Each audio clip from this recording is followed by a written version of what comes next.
Chapter 160. The sun rose in the east. Dosen, who was chained, had been pulling the chain back and forth, waiting for List to take it for a walk. At the dining table in the castle, List was reading Glanny Truth's book collection while enjoying breakfast. Breakfast was as sumptuous as ever, but he focused on tasting the milk.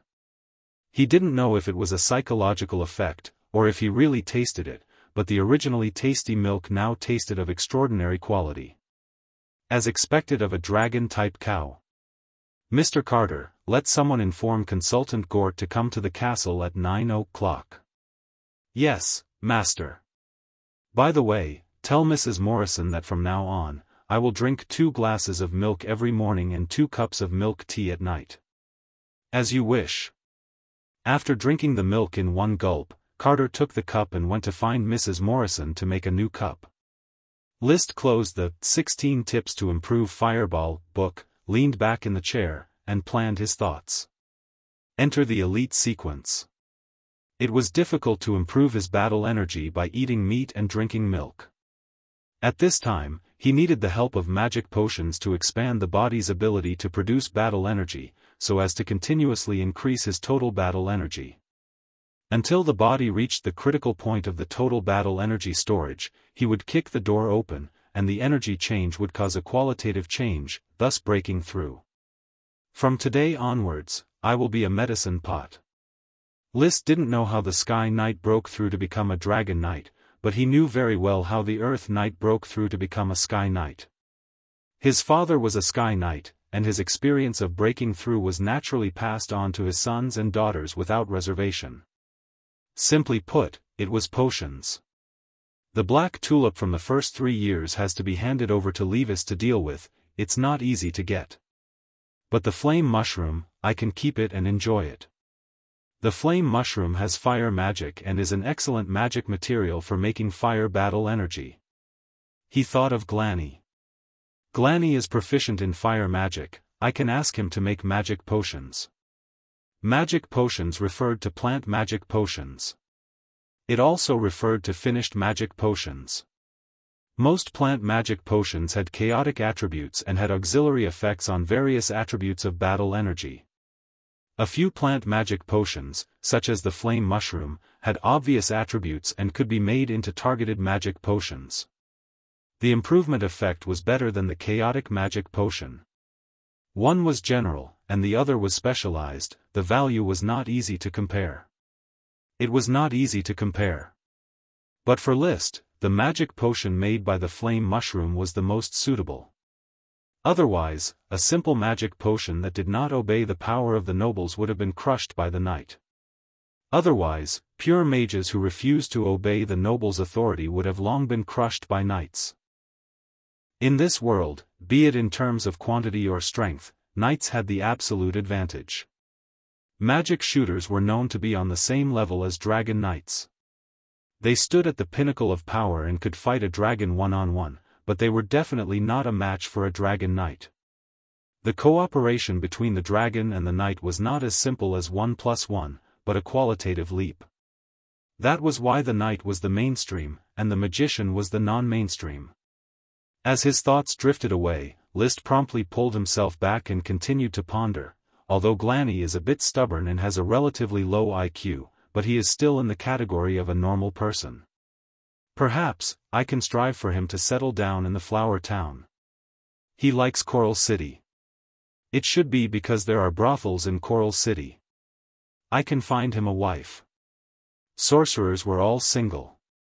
In order to pursue the truth, they gave up the restraints of the secular world. However, mages were also human beings.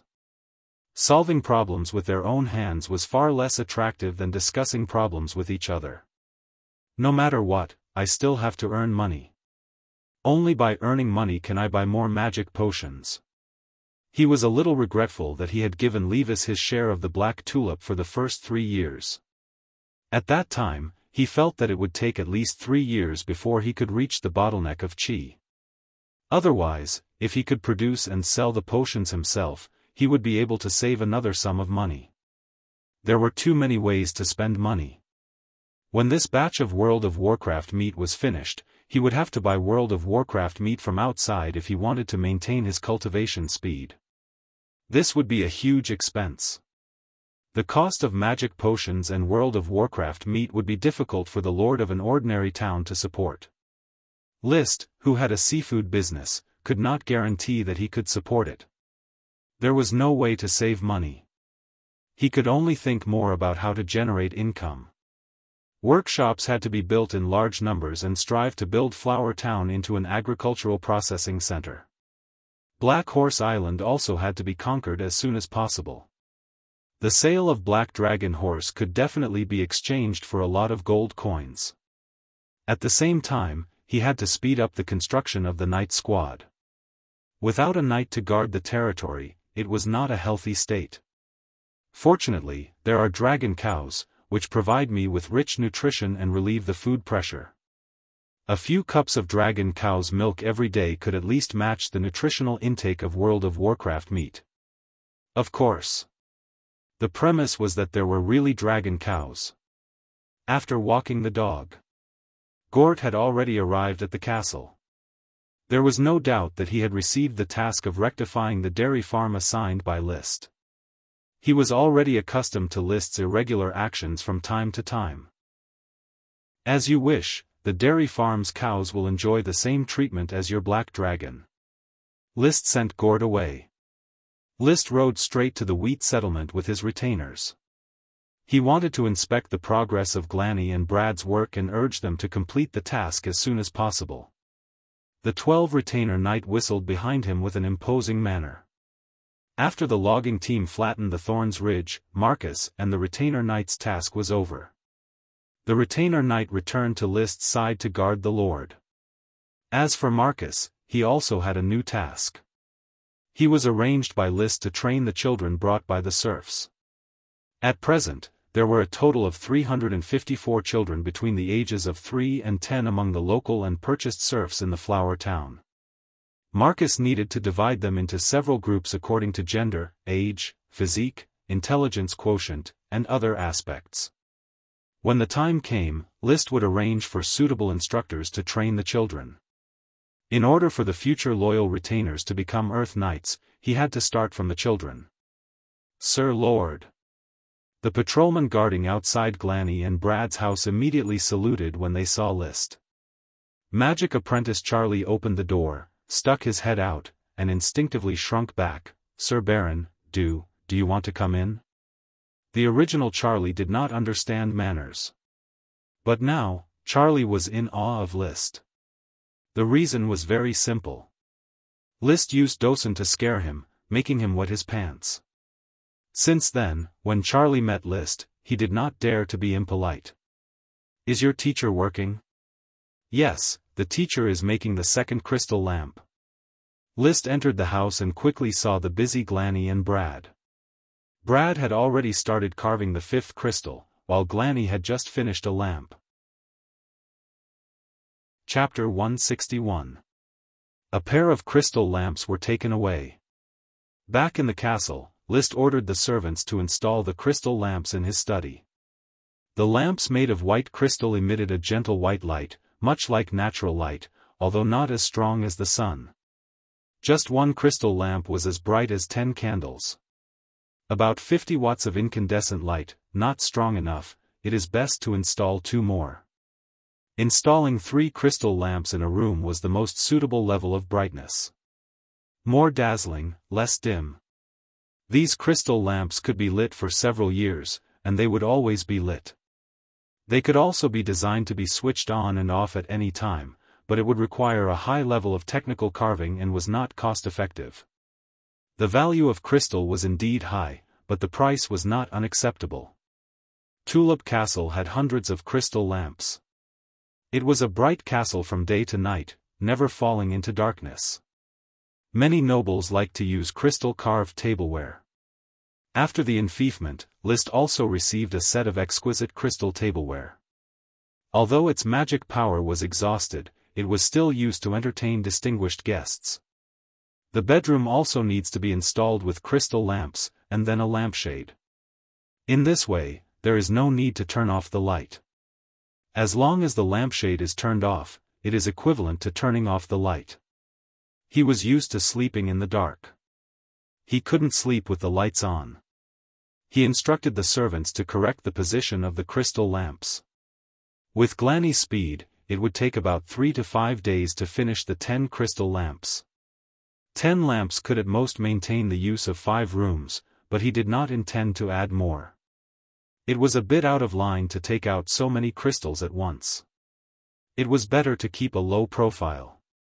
Besides, 3 lamps in the study, 2 in the living room, 2 in the dining room, 2 in the bedroom, and 1 in the bathroom were enough for him.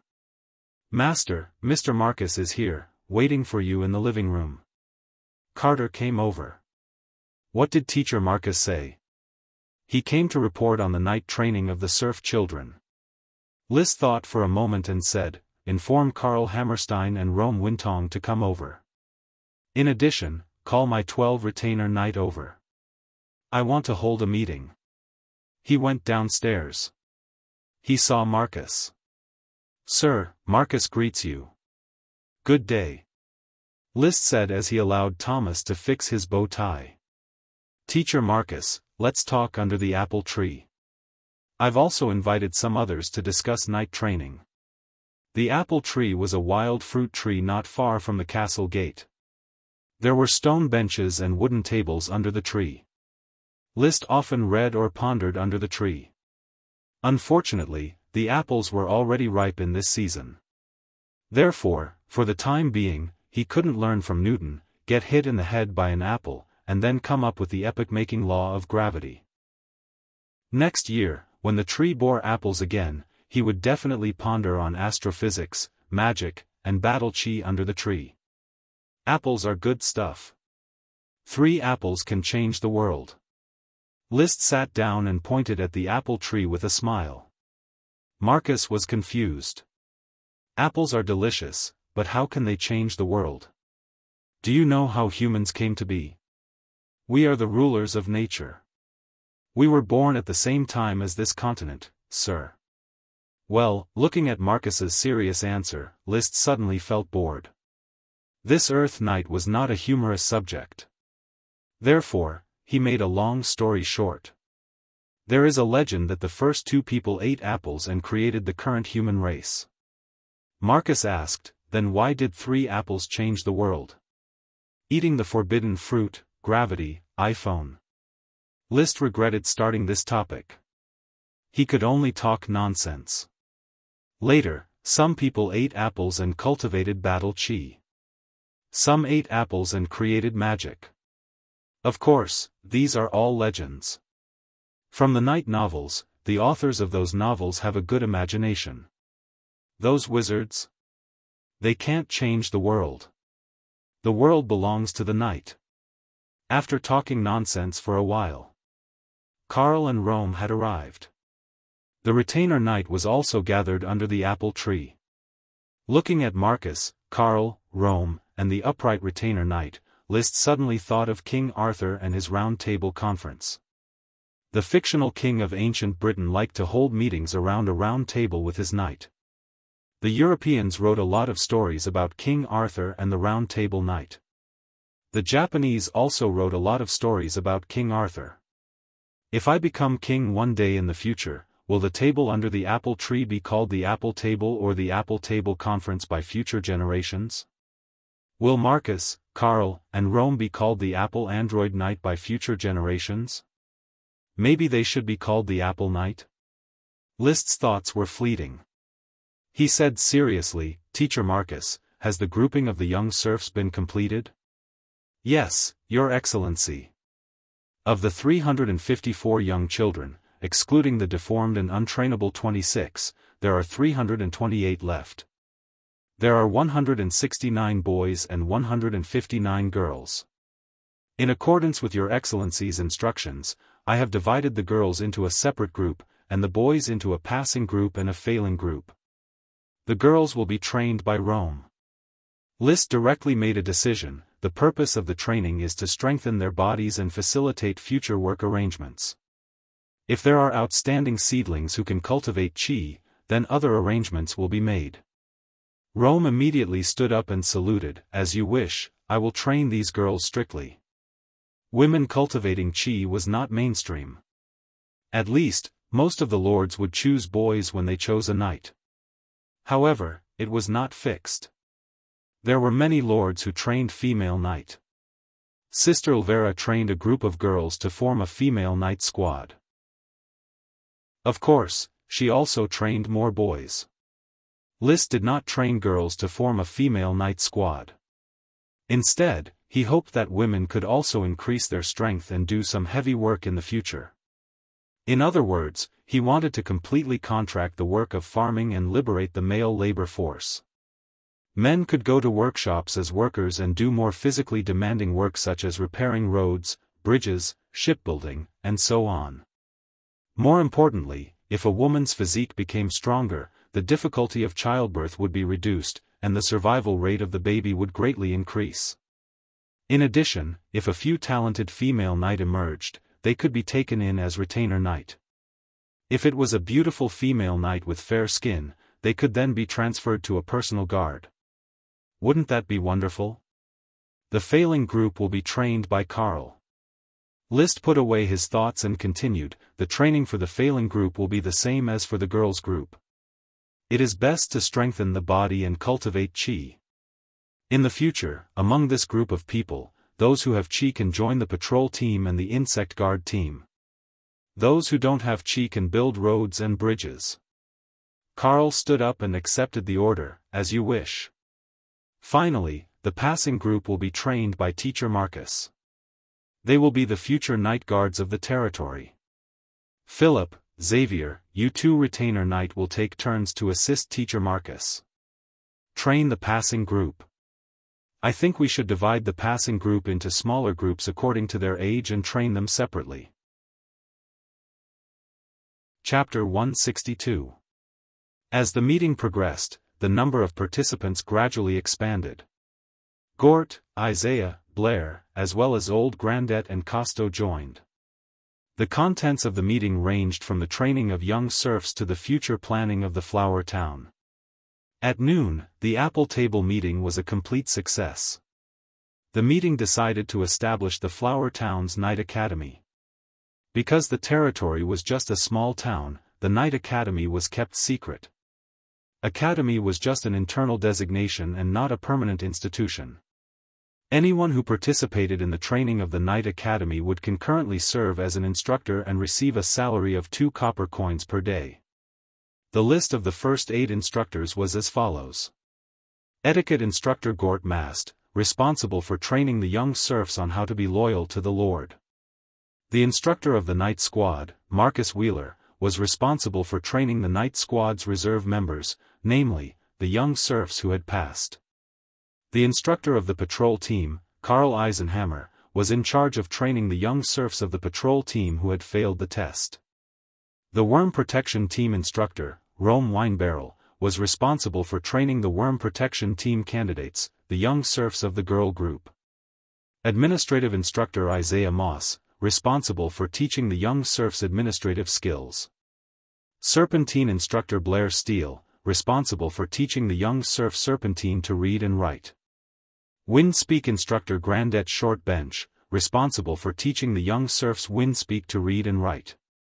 Navigation instructor Costo Footprint, responsible for teaching the young serfs nautical knowledge.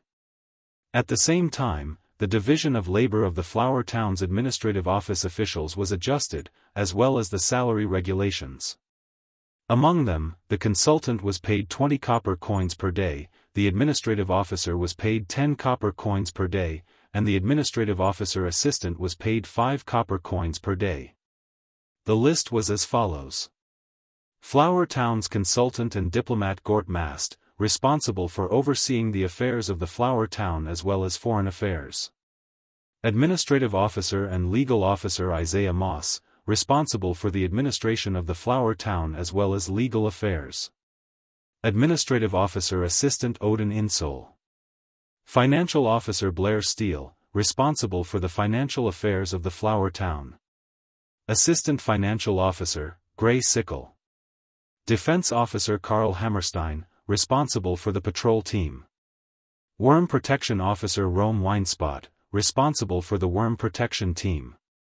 Costo Footprint, seaman, in charge of navigation. It was expected that there would be a separate legal officer in charge of legal punishment and a diplomat in charge of foreign affairs, but there were no suitable officials for the positions at the moment. Both Old Grandet and Captain Costo were serfs, acting in the office of an official. They needed enough credit to get List to be exempted from his serf status and become an official. Therefore, they were treated like serfs, much lower than official officials. Even so, the two of them were so excited that they crawled on the ground and kissed the tips of List's leather shoes. To them, this was List giving them a chance to change their fate. Moreover, he gave them a window to the nobility. As long as the future lord continued to obtain glory, as officials who followed him, they would naturally be rewarded. Even if they couldn't, their descendants would have a higher starting point to strive for the glory of nobility. The glory of the night favors the flower town, favors Sir Lord, favors each and every one of us. At the luncheon, Gort was very excited. The more prosperous flower town was, the more his importance and power as an advisor was highlighted.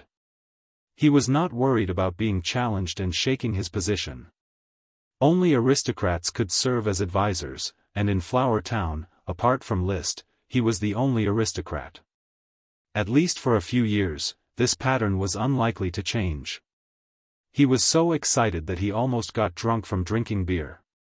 Under the leadership of Sir Baron List, the prosperity of Flower Town is just around the corner.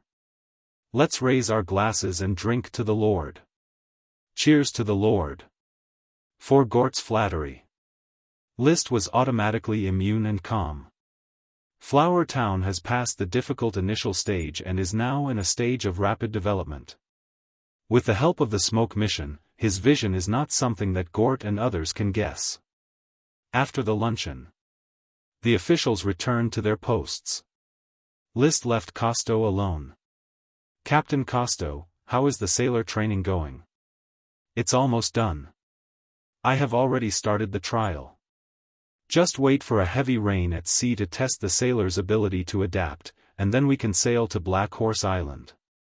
Costo replied excitedly. I don't need to repeat the importance of Black Horse Island. Pay attention to confidentiality during training. Please rest assured, Sir Lord, I did not mention a word about Black Horse Island in front of the sailors. Well done, keep working hard. Yes, Sir Lord. The sun was setting.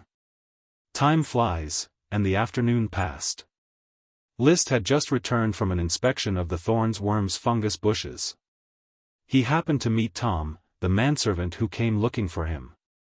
Master, the flower caravan transport team has brought back a magician named Elksun Truth. He is waiting for you in the castle. Got it. The magician was the falconer invited by Glanny Truth. When List came to the castle gate, he happened to see the other party wearing the iconic black magic cloak, completely covering his body. To be honest, List has always been curious. Why do magicians like to wear black cloaks? He himself wore a black cloak, but he also had red, gray, and blue cloaks. Baron List, Elksun Truth greets you. Elksun was more polite than Glanny and bowed slightly. List responded, Welcome to Flower Town, Mr. Elksun. The town is beautiful, quiet and peaceful. I'm glad to work here. By the way, where is His Excellency Magician Glanny Truth? I received an invitation from him. He's making crystal lamps. Inside the castle, the servant served tea, and List asked directly, I heard that you can train falcons. I asked Mr. Glanny to invite you to help me train a World of Warcraft, the Wind Peregrine Falcon. It's in season for test flight, but it can't release magic wind blades yet. Elksun said calmly, First of all, I have never trained falcons in World of Warcraft. I have only trained ordinary falcons. It's hard to guarantee whether I can train the Wind Peregrine Falcon. Train it as much as you can. If it doesn't succeed, it's okay. It just so happens that Mr. Glanny wants to use World of Warcraft materials to make a magic equipment for me. List smiled. If the training is successful, I will provide you with 2 gold coins as a reward. Even if the training fails, there will be 1 gold coin as a reward. You are very generous. Elk-san was satisfied with the price. I will do my best. Elk-san was a very good person to chat with compared to a magician like Glanny who had a bad temper, a rigid brain, and could not see the situation clearly. List's abundant knowledge, interesting demeanor, slightly respectful tone, and sonorous steel voice all made List have a good impression of him. The steel voice popular in the upper class is indeed much better than the poor dialect of Coral Island. Not afraid of not knowing the goods, but afraid of comparing the goods. Chapter 163. What a beautiful creature! The eagle is a divine bird, and so is the falcon. Even an eagle raised from a young age yearns for freedom, not to be a loyal dog. Elk-san looked at the winged peregrine falcon on the windowsill and marveled. Trembling Woods, who was chained outside the castle, suddenly sneezed for some reason. You mean, the eagle can't obey orders? List frowned. His idea was to train the winged peregrine falcon to be loyal and obedient like Dosen. They can be close to the people who raise them, but there is no way to force them to recognize their master except to subdue them. Domesticating an eagle is actually forcing it to change its habits as an eagle by constantly applying external forces. How to change, how to train. Burn. Burn? Yes, the most important thing to subdue the arrogant character of the eagle is to keep it awake, keep it hungry, and completely break its mind in order to change its habits. Let it hunt its prey in the way it was designed and not run away after flying out. Elk-san has many years of eagle training experience and spoke in front of List. Including the tools used to train the eagle, the steps, and the different ways to deal with different eagles. Later, he is going to spend 40 days to summarize the training methods of the winged peregrine falcon, and strive to break its mind and make it a puppet of the eagle trainer, so that it can be completely subdued. After listening to him, List felt inexplicably awkward. Especially the means of domestication. Burn the eagle so that the eagle can't sleep, so that its mind is lost, starving the eagle, constantly wrapping meat with hemp, letting the eagle eat it to clear its stomach, and then drawing out the hemp to keep the eagle hungry, trapping the eagle, putting a hat on the eagle's eyes so that it can't escape even if the rope is released, tripping the eagle, tying a rope to the eagle's legs so that it can't stretch its legs to hunt. The whole training process is the process of repeatedly torturing the eagle. He couldn't help but ask, Mr. Elk-san, is an eagle trained in this way still an eagle? Elk-san, who was talking endlessly, was obviously stunned, and then laughed. Baron List, eagles are just beasts. Humans domesticate beasts either to eat, ride, or plow the fields, and use them as tools. Eagle taming is just a more complicated tool. Is there no other relatively gentler way? List thought that he was not a soft-hearted person, and his treatment of Stupid Woman was very cruel. But Blessed Curls was not the same as Stupid Woman. Blessed Curls was taken care of little by him. It was not an ordinary World of Warcraft. Besides, it was a reward for the smoke mission, so it was pretty cool. I'm sorry, my lord. Elk-san said calmly. I understand your point of view. It is true that the method of training the eagle is cruel, but compared to the harvest, this cruelty is nothing. The winged peregrine falcon is just a World of Warcraft. If you don't tame it, it will resist and escape sooner or later. It will only bring you trouble. It made sense. After a while, List put away the kindness in his heart and said, all right, from tomorrow onwards, Blessed Curls will be trained by you. I still need your cooperation. It's best if you can spare 5 hours a day to train it with me. Only then will it surrender to you. Blessed Curls was still rattling on the windowsill. He didn't know that his fate was about to sink. List took a deep breath and suddenly changed his mind. Mr. Elk-san, why don't you wait another 2 days? You can help me make the crystal lamps first. It's hard for Mr. Glanny to make the crystal lamps in a short time. He hoped that Blessed Curls could enjoy it for another 2 days, and he also hoped to speed up the progress of the Thorns Worm quest. If you really need it, I'd be happy to help you. In the evening, Elk-san met with Glanny. Glanny, it's nice to meet you again. It's been half a year since we last met. I wanted to visit Moss Town several times, but I was delayed. Glanny's face was cold. If it weren't for Baron List needing a hawk, I wouldn't have written to you at all. It seems that you have a deep prejudice against me. It's a pity. Baron List wants us to work together to make all the crystal lamps as soon as possible. Work together with you? Are you kidding me? List had been letting the two mages greet each other. Seeing that it was going to be unpleasant, he said, Mr. Glanny, you can rest assured that your reward will not be reduced.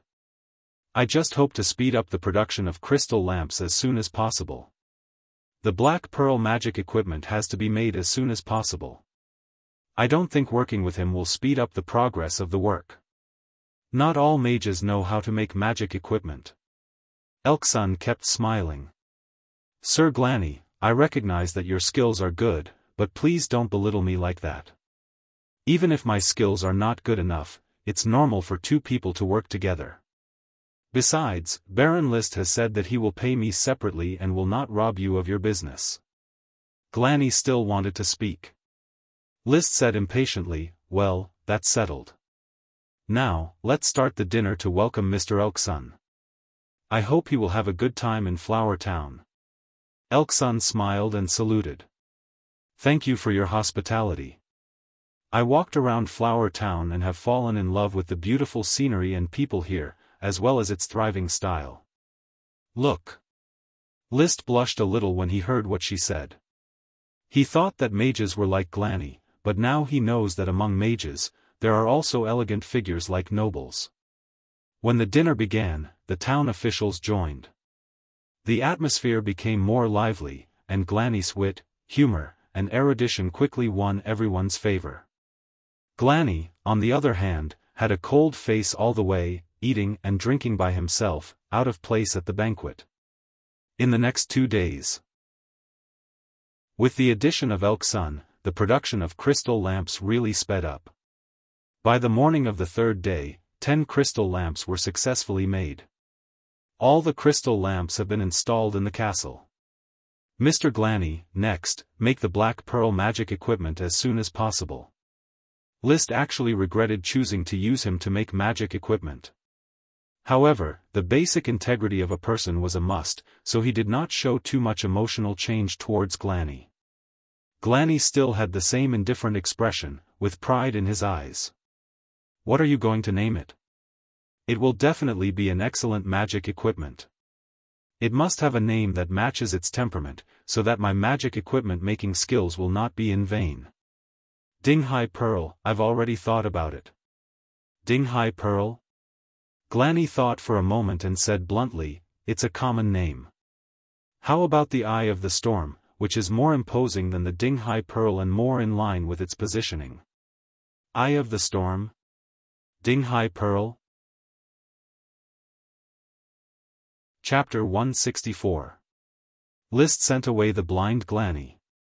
List closed the door, waved his hand in the bright study, and summoned the smoke mission. Mission completed. Reward, the magic ingredient variant fast-growing thorns.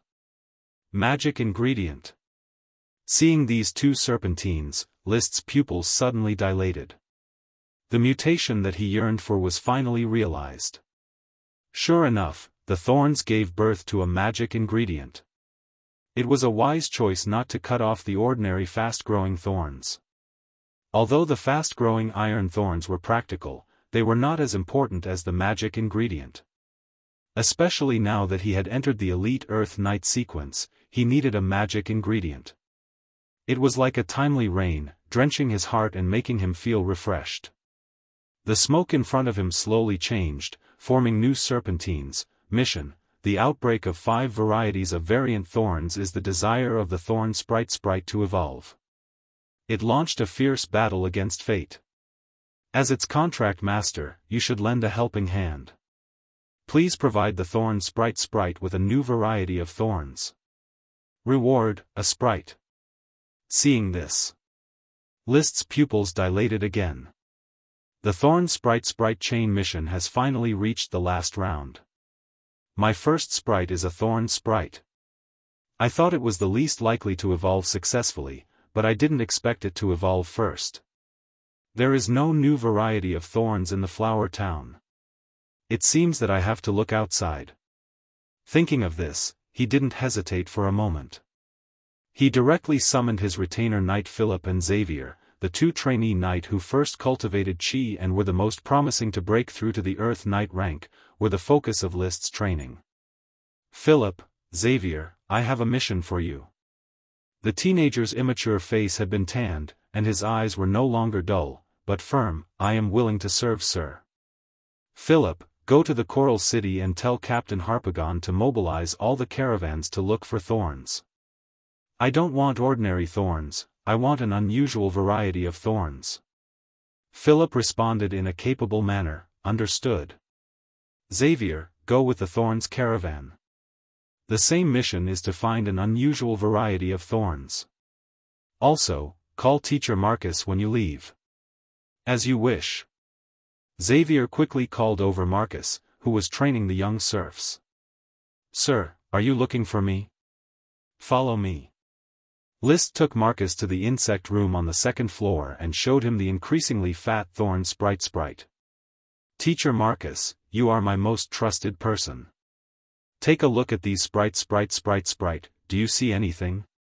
Marcus rarely saw sprite worms. This did not mean that he knew little about sprite worms. As someone who aspired to become an aristocrat, he had inquired a lot about sprite worms. So when he saw the thorns worm, he was stunned. My lord, this thorns worm, has it entered the fat pupa stage? 4 kinds of thorns have been produced in a row. This thorn worm of mine is not an ordinary thorn worm. It has a strong desire to evolve. I feel it now, it wants to evolve urgently, so I want to help it. I need you to go to Tulip Castle, as well as Beer Castle and Crushed Stone Castle. My lord, what is the task you gave me? Contact them and ask about the thorns worm. I guess there are thorns worms in all 3 places. At least there are 2 in Tulip Castle. If they also have a non-ordinary variety of thorns, talk to them for me. I will take the thorn worm to assimilate these thorns. Thomas nodded, then frowned and asked, My lord, do you think it is possible for the thorns worm to break through into a sprite? Why not?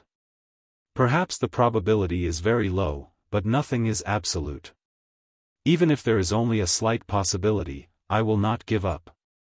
I need the thorn sprite to take care of the fast-growing iron thorns for me, understand? Understood, I will set off now. I will write 3 letters for you to take with you. Marcus set off with 3 letters.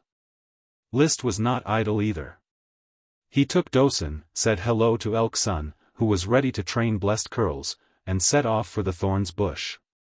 He was looking for a new magic potion to mutate the fast-growing variety of thorns, which he called fast-growing magic thorns.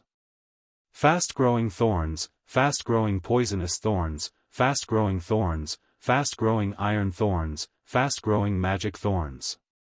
The benefits brought by the thorns worm are already very rich. Now that it is about to break through, the benefits that thorns can bring in the future will be even richer. Riding on the back of Black Dragon. He suddenly thought of a very serious question. After I have a sprite, I can probably choose to change my surname, right? Some nobles will change their surname for their sprites. Usually, after having a greater sprite, they will change their surname to declare the glory of the family. But greater sprites are rare, so many small nobles have learned from them and changed their surname after getting a lesser sprite.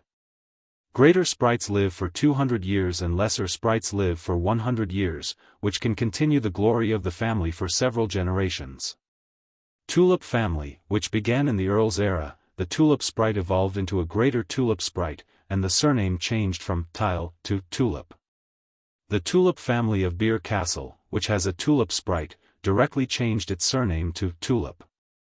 The Gravel family of Gravel Castle, which also has a lesser sprite, did not change its surname. Perhaps it was because it was ambitious and wanted to get a greater sprite before changing its surname, or perhaps it was because it was shy and embarrassed to use a lesser sprite as its surname. In short, I can now change my surname to Thorns. List Thorns. It doesn't sound as noble as List Tulip. Forget it, I won't change it. I will continue to be a tulip, keep a distance from Tulip Castle, and continue to get some benefits from the Earl in the future. List went to the Thorns worm grass bush. The worm protection team came forward and saluted. He directly cast magic eyes and observed the thorns. The Thorns worm grass was the most conspicuous and full of magic. A moment later, List found a new sign of magic in the corner of the bush and determined the location of the fast-growing magic thorns. The fast-growing magic thorns were not conspicuous. On the contrary, compared to the surrounding fast-growing thorns, it was even shorter. This shortness did not refer to the shortness of its seedling stage, but the overall appearance of the plant. Looking at its appearance, it was definitely more than a month old. The branches were fully extended, but the height only reached his calf. Chaos attributed magic, the same as Black Tulip. Not bad, not bad. In this way, I have a new magic potion to use. The most important thing is that this is a fast-growing variety of magic potion, it is simply a gold coin production line.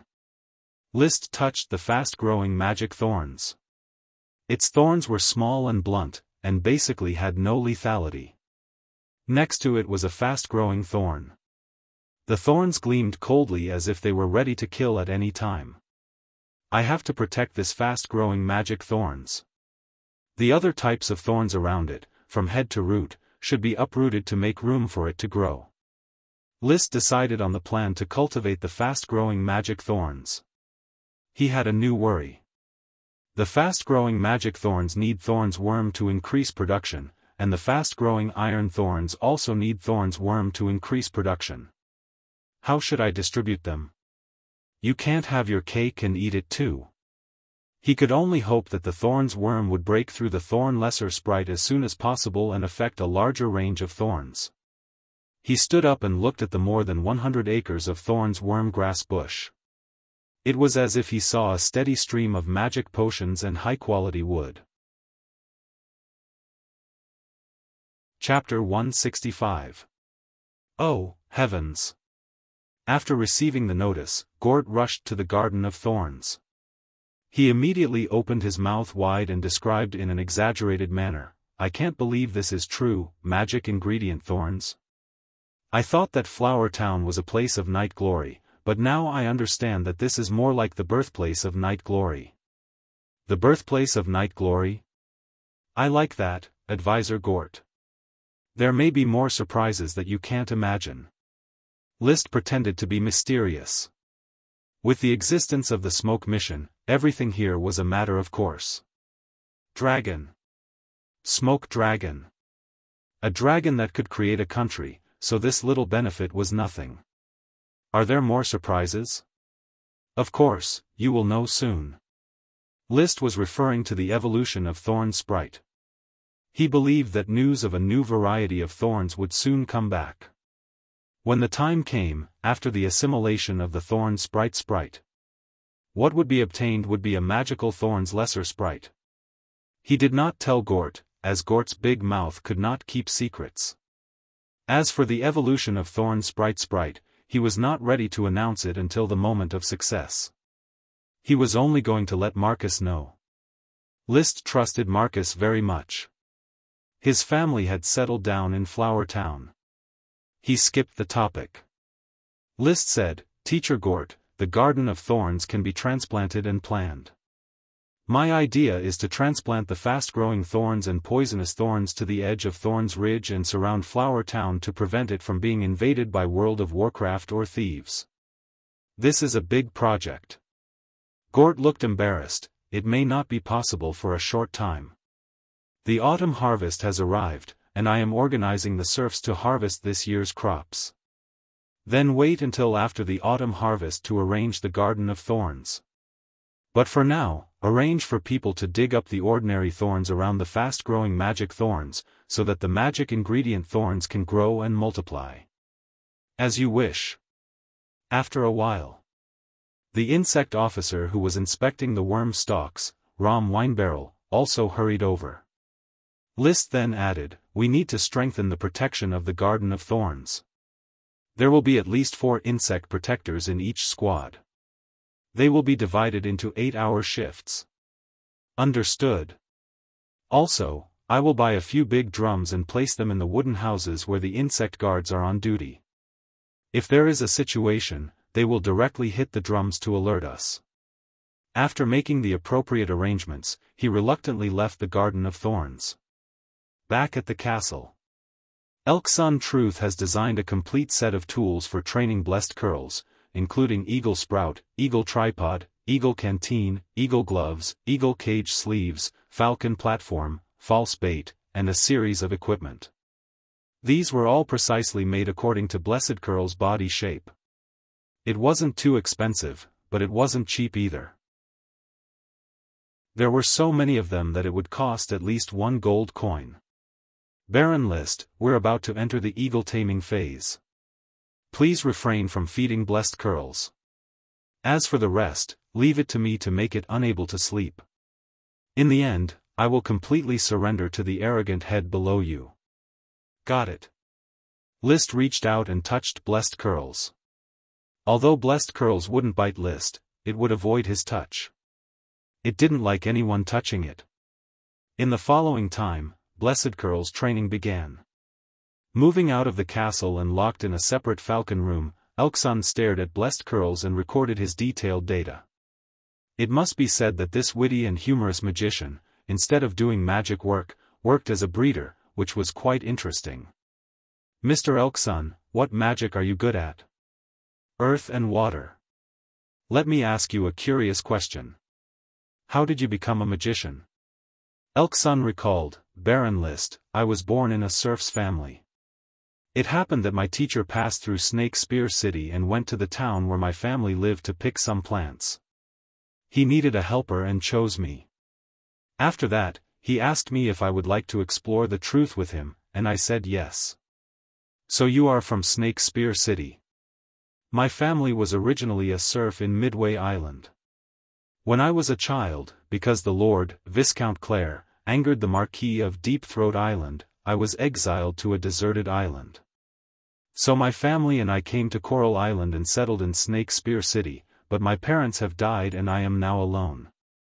The Marquis of Deep Throat Island, full name Wallace Pineapple Green, one of the 7 marquises of the Grand Duchy. The Viscount of Small Kerchief Island, whose brother, the Viscount of Big Kerchief Island, was a nobleman of the Marquis of Deep Throat Island. As for Midway Island, List had never heard of it and knew nothing about Viscount Clare. But in the early years, the Tulip family acquired Coral Island and bought a large number of serfs from all over the world. Presumably, Elk-Sun was bought as a serf to Coral Island at that time. Chatting for a while. List suddenly asked, "Mr. Elk-Sun, do you know fire magic?" "I'm not proficient, but I'm sure I will." "Then, I have a batch of fire magic potions. Can you make them into magic potions for me?" List decided to hand over the production of magic potions to Elk-Sun. Elk-Sun raised his eyebrows slightly and smiled. "I won't refuse to make money. On the path to truth, gold coins are indispensable. Knowledge is never free. Mages like to make bottles and cans and study all kinds of explosive and dangerous things. These materials have to be bought with gold coins. As a class outside the aristocratic system, if they want to earn gold coins, they have to work by themselves, making magic potions, making magic equipment. Mages who specialize in ice may also make some ice cubes for sale. Of course, some mages will choose to join the aristocratic system. For example, serving as a court mage or a magic consultant of the aristocracy and enjoying the nobility's offerings. But mages like Elk-Sun and Glanny certainly can't enjoy the treatment of offerings. They can only work by themselves to make money and by knowledge to explore the truth. Tulip Castle has a mage who specializes in the production of magic potions. He lives in seclusion and is not short of money. The two can only do odd jobs and live a semi-secluded life. Then, I will entrust you to help me make the flame mushroom magic potion in my hands. I will build a flame mushroom processing workshop in Shiitake Town and cooperate with you for a long time. How about it? List had intended to keep Glanny, but now he felt that Elk-sun was a better choice. Elk-sun seemed a little hesitant. Will you stay in Flower Town for a long time? There is no need to stay here for a long time. The production of flame mushrooms is limited. I can make all the flame mushroom magic potions in about a week a month. In that case, I am willing to cooperate. After Elk-sun nodded, he wondered, Baron List, why don't you cooperate with Tulip Castle? Isn't it the same to make a finished product and cooperate again? There is no loss in transportation costs. Maybe we can make more money. Chapter 166. Elk-sun presided over the construction of the flame mushroom processing workshop and cooked the eagle every day. Glanny devoted himself to the production of the calm pearl.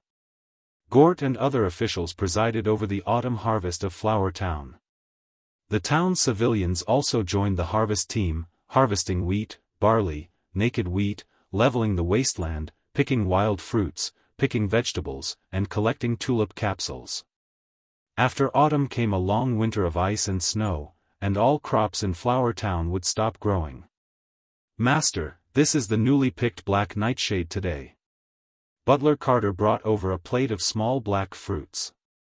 With the blessing of the black nightshade sprite worm, the output of the black nightshade field soared, and a plate of fruit could be harvested every day. This thing tasted really good, but it was uncomfortable to eat too much of it. List only tasted it occasionally and gave the rest to his subordinates. Since the outbreak of the thorn sprite worm, the black nightshade sprite worm has become the most useless sprite worm. The black nightshade sprite worm has a low output and cannot be sold in bulk. It can only be used as a flavoring modifier. However, with the example of the thorn sprite worm, List will not underestimate the black nightshade sprite worm. Who knows if one day, the black nightshade sprite worm will have a big outbreak, triggering a series of tasks and evolving into a black nightshade sprite. You try it too. Thank you, Master. After eating a few black nightshade fruits, List asked, it's almost October, and winter will come in 2 months. Have you started preparing the food stockpiled in the warehouse? I have entrusted Captain Harpagon and Captain Sherlock to be ready to purchase newly harvested wheat at any time. Wheat alone is not enough. Corn, beans, salt, sugar, and so on should be purchased. Even in winter, I don't want the castle's food conditions to decline. List didn't want to be wronged. I will inform Advisor Gort to build a warehouse near the castle to store winter supplies. Suddenly, he thought of something. By the way, remember to remind me to ask someone to build an ice house in Flower Town. Yes, Master. Making ice with saltpeter is indeed very convenient, and it can be recycled. However, it was a pity that it would be consumed in the process of using it. Currently, out of the 300 kilograms of saltpeter powder, only 260 kilograms were left. A total of 40 to 50 kilograms had been consumed. In another year and a half, there would be no way to make ice. A new saltpeter mine could not be found even if one wanted to. Therefore, in the end, it was still necessary to dig a large ice cellar and store the ice in winter for use in the coming year. Warehouse, icehouse, falcon house, kennel, dog prison, stupid woman, apple table, stable, clam shell. List found that the castle, which was supposed to be independent on the hillside and surrounded by green grass, was almost surrounded by all kinds of illegal buildings. No, the warehouse and the icehouse have to be built far away. The dog kennel will be moved to the castle's main entrance. The falcon platform can be moved to the top platform of the castle and build a third floor in the form of a loft. The apple table, the apple tree, and the giant clam shell can be considered the scenery, but the stables have to be moved a little further. The reason why there was an empty space around the castle. It was to set up a circle of safety where one could not hide and prevent assassins from sneaking in. Not only do we have to remove the illegal buildings, but we also have to plant a circle of hedges and dig a moat. If financial and material resources permit, we also have to strengthen the castle walls, especially the main entrance. It is best to build a bridge-type gate. The castle relied on the terrain. The gate could be built in a very high position and then connected to the outside with a bridge. People could walk directly under the bridge. This made it difficult for the attacker to have a large number of night charge at the same time, thus ensuring that the castle would not be taken in a short time. Winning time for friendly support. Speaking of which, Flower Town was unlikely to be attacked. After all, Liszt was the Count's son and the Tulip family's bloodline was the flag on this island. But in case of pirates, in case the pirates had to attack, a well-fortified castle could save lives. If I want to carefully complete the castle, I need a lot of money.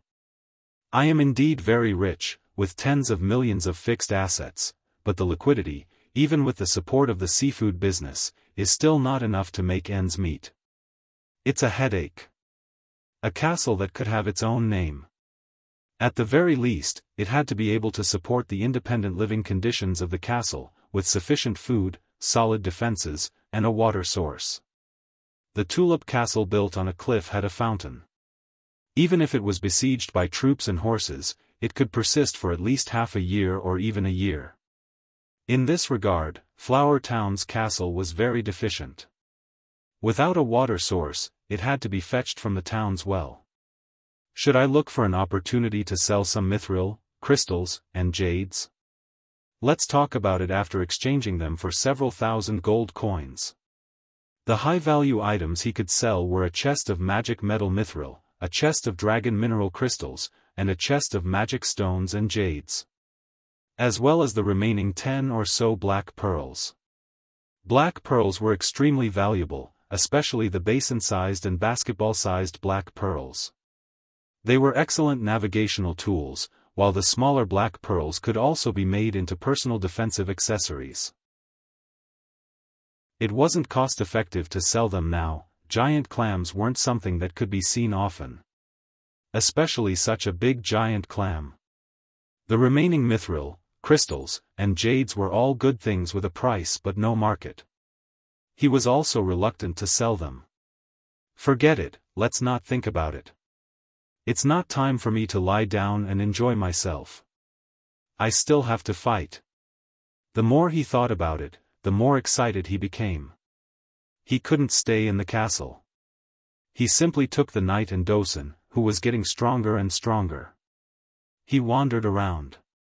He went to the dog prison to see the pregnant stupid woman and let Dosen get intimate with her. He went to the dairy farm to see the 3 pregnant cows and touched their bellies to see the calves that were likely to be dragon cows. He went to the fruit-stealing monkey training ground in the oyster settlement to see the very obedient fruit-stealing monkeys climbing trees to pick fragrant coconuts, and the 3 female monkeys with bulging bellies. He went to the wheat settlement to see the 12 big fat pigs in the pig farm. In winter, these big fat pigs can be slaughtered for meat. There was also the growth of each sprite worm stalk. The day was over. He turned around again. 3 days passed in a trance. There was no news of finding new varieties of thorns for the time being. Liszt had been training Blessed Curls with Elksun. Blessed Curls, who had not eaten or drunk for 3 days, had a hoarse voice and could not sleep. His eyes were red. After seeing Liszt, his cries were particularly tragic. Gag. Gag. The handsome appearance had already disappeared, and only a large fat bird with messy feathers remained. After calling for a long time, Liszt did not feed it any food. Blessed Curls seemed to be exhausted and fell from the platform. Liszt was just about to go up and help it up. Elksun stopped him. Baron Liszt, Now is a good time to defeat Blessed Curls. Don't interrupt it, or it will take more time. Hasn't it been subdued yet? No, it hasn't bowed its head, so it's not subdued. Well, you continue to train the eagle. List shook his head, glanced at Blessed Curls, who got up from the ground, and turned to go out. Even after walking for a long distance, he could still hear Blessed Curls' blood-curdling screams. Chapter 167. At the end of October, the weather turned cold. The atmosphere in the castle was getting more and more depressing, mainly because the mood of the owner, List, was getting worse and worse. The flower town was thriving. More than 400 new serfs quickly integrated into the flower town. The autumn harvest harvested a lot of food every day, filling the warehouse. In such an atmosphere, he should be happy. However, the news from the flower caravan made him very uneasy. His tone was slightly gloomy. Harpagon, the flower caravan covers so many small towns in the seafood business and has established a huge information network. Yet, you can't even find a different type of thorn? Harpagon knelt on the ground, frightened. The angry words of an elite Earth Knight and the extremely dissatisfied attitude of a territorial ruler put him under a lot of pressure. Sir Lord, I'm sorry, Harpagon has let you down.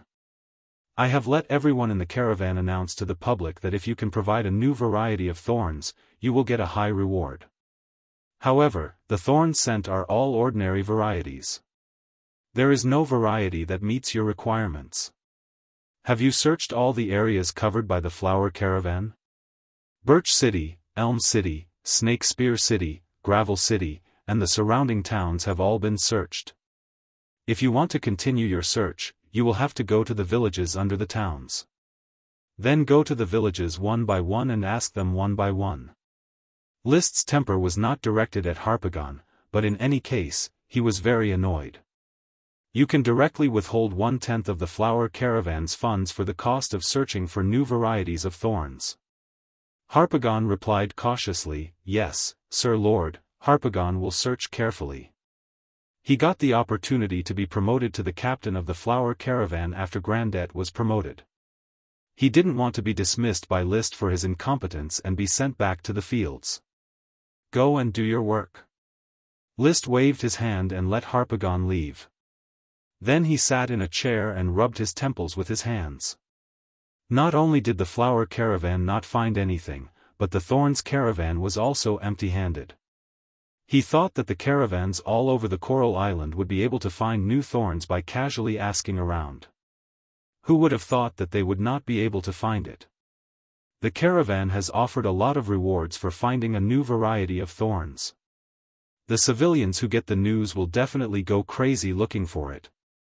There have been no results for several days, indicating that there is a great possibility that there is no new variety of thorns on Coral Island. Now we can only wait for news from Marcus. He asked the caravan and Marcus to split up and search. It was to find more species of thorns to increase the probability of the thorn sprite worm's breakthrough. The more pheromones collected, the greater the possibility of evolution. If there's no good news about Marcus, where should I look? There were none on the Coral Island, so he could only look for them on the other islands. As a minor aristocrat, his social circle was basically on the Coral Island. Counts were aristocrats directly enfeoffed by the Grand Duke. Most of the surrounding islands were marquises and their followers. Their relationship with the Coral Island was not very harmonious.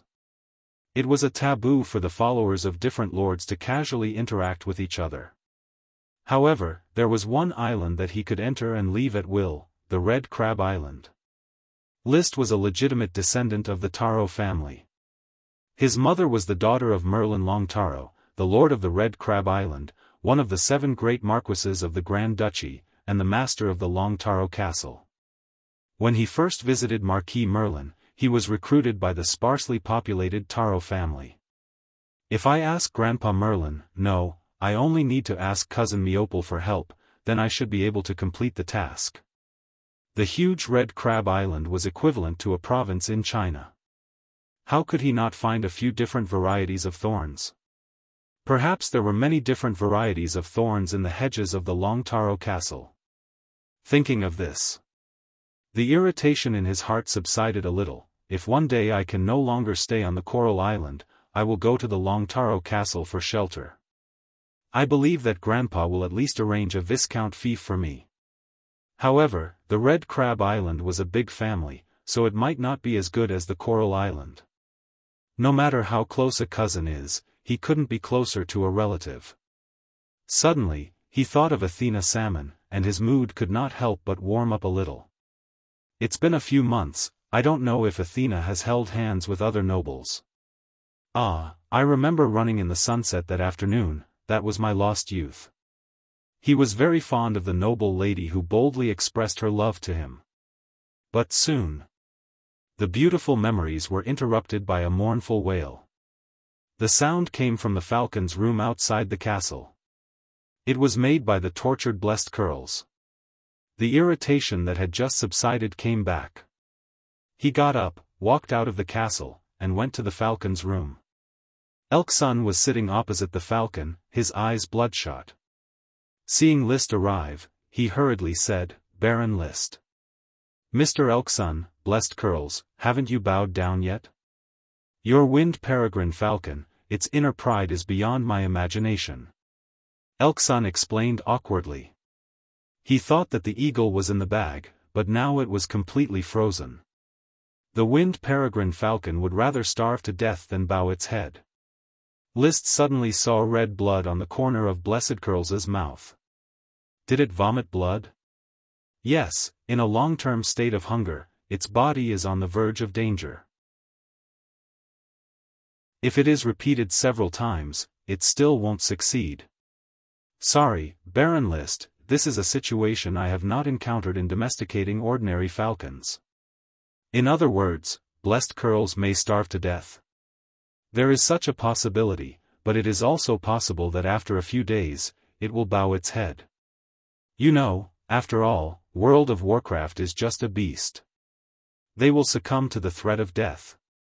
At that time, after a few more training, it will be your qualified pet. Squeak. Blessed Curls, who was vomiting blood on the falcon platform, let out a shrill scream.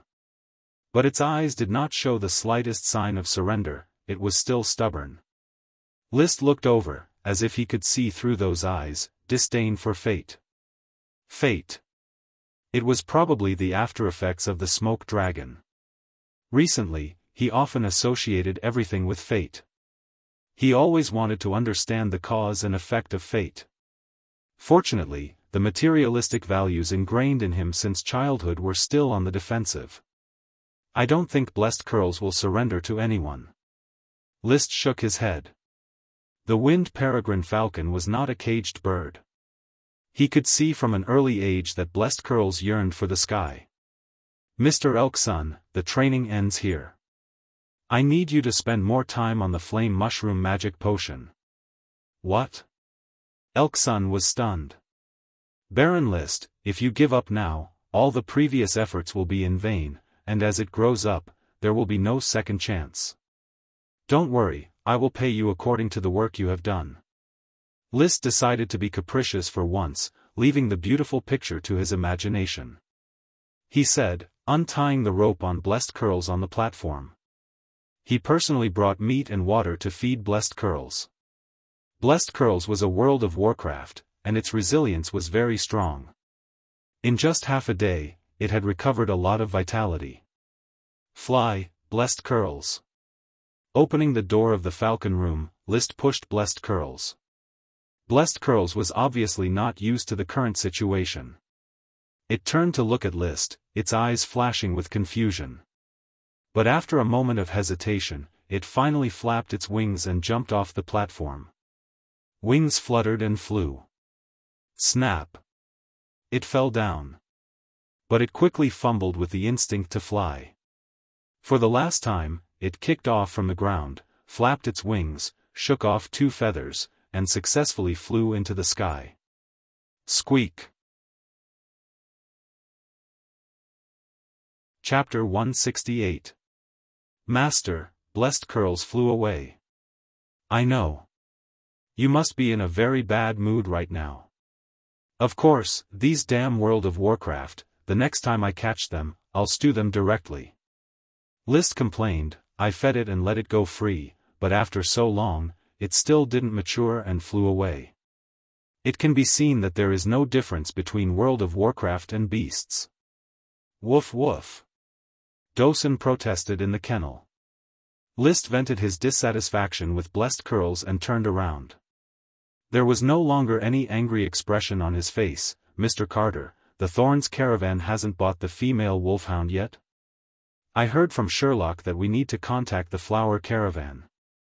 There is no suitable female wolfhound for Dosen's size in North Valley City. Carter chose his words carefully. As soon as possible, or else Dosen will be suffocated sooner or later. I found that there is something wrong with the way he looks at the horses recently. Well, in order not to let Dosen suffocate, List could only train it hard. Dosen, rock thorns. Poochie. A thick rock thorn pierced the ground. Dosen, multiple rock thorns. Poochie, Poochie, Poochie. Poochie. A large group of thick rock thorns pierced the ground. Dosen is really good at World of Warcraft. Baron List, Dosen should be an intermediate World of Warcraft. Elk Sun, who had just taken a nap, came from a distance and looked at Dosen, his eyes shining. What a beautiful big guy. King of Thorns Ridge is not enough to describe it.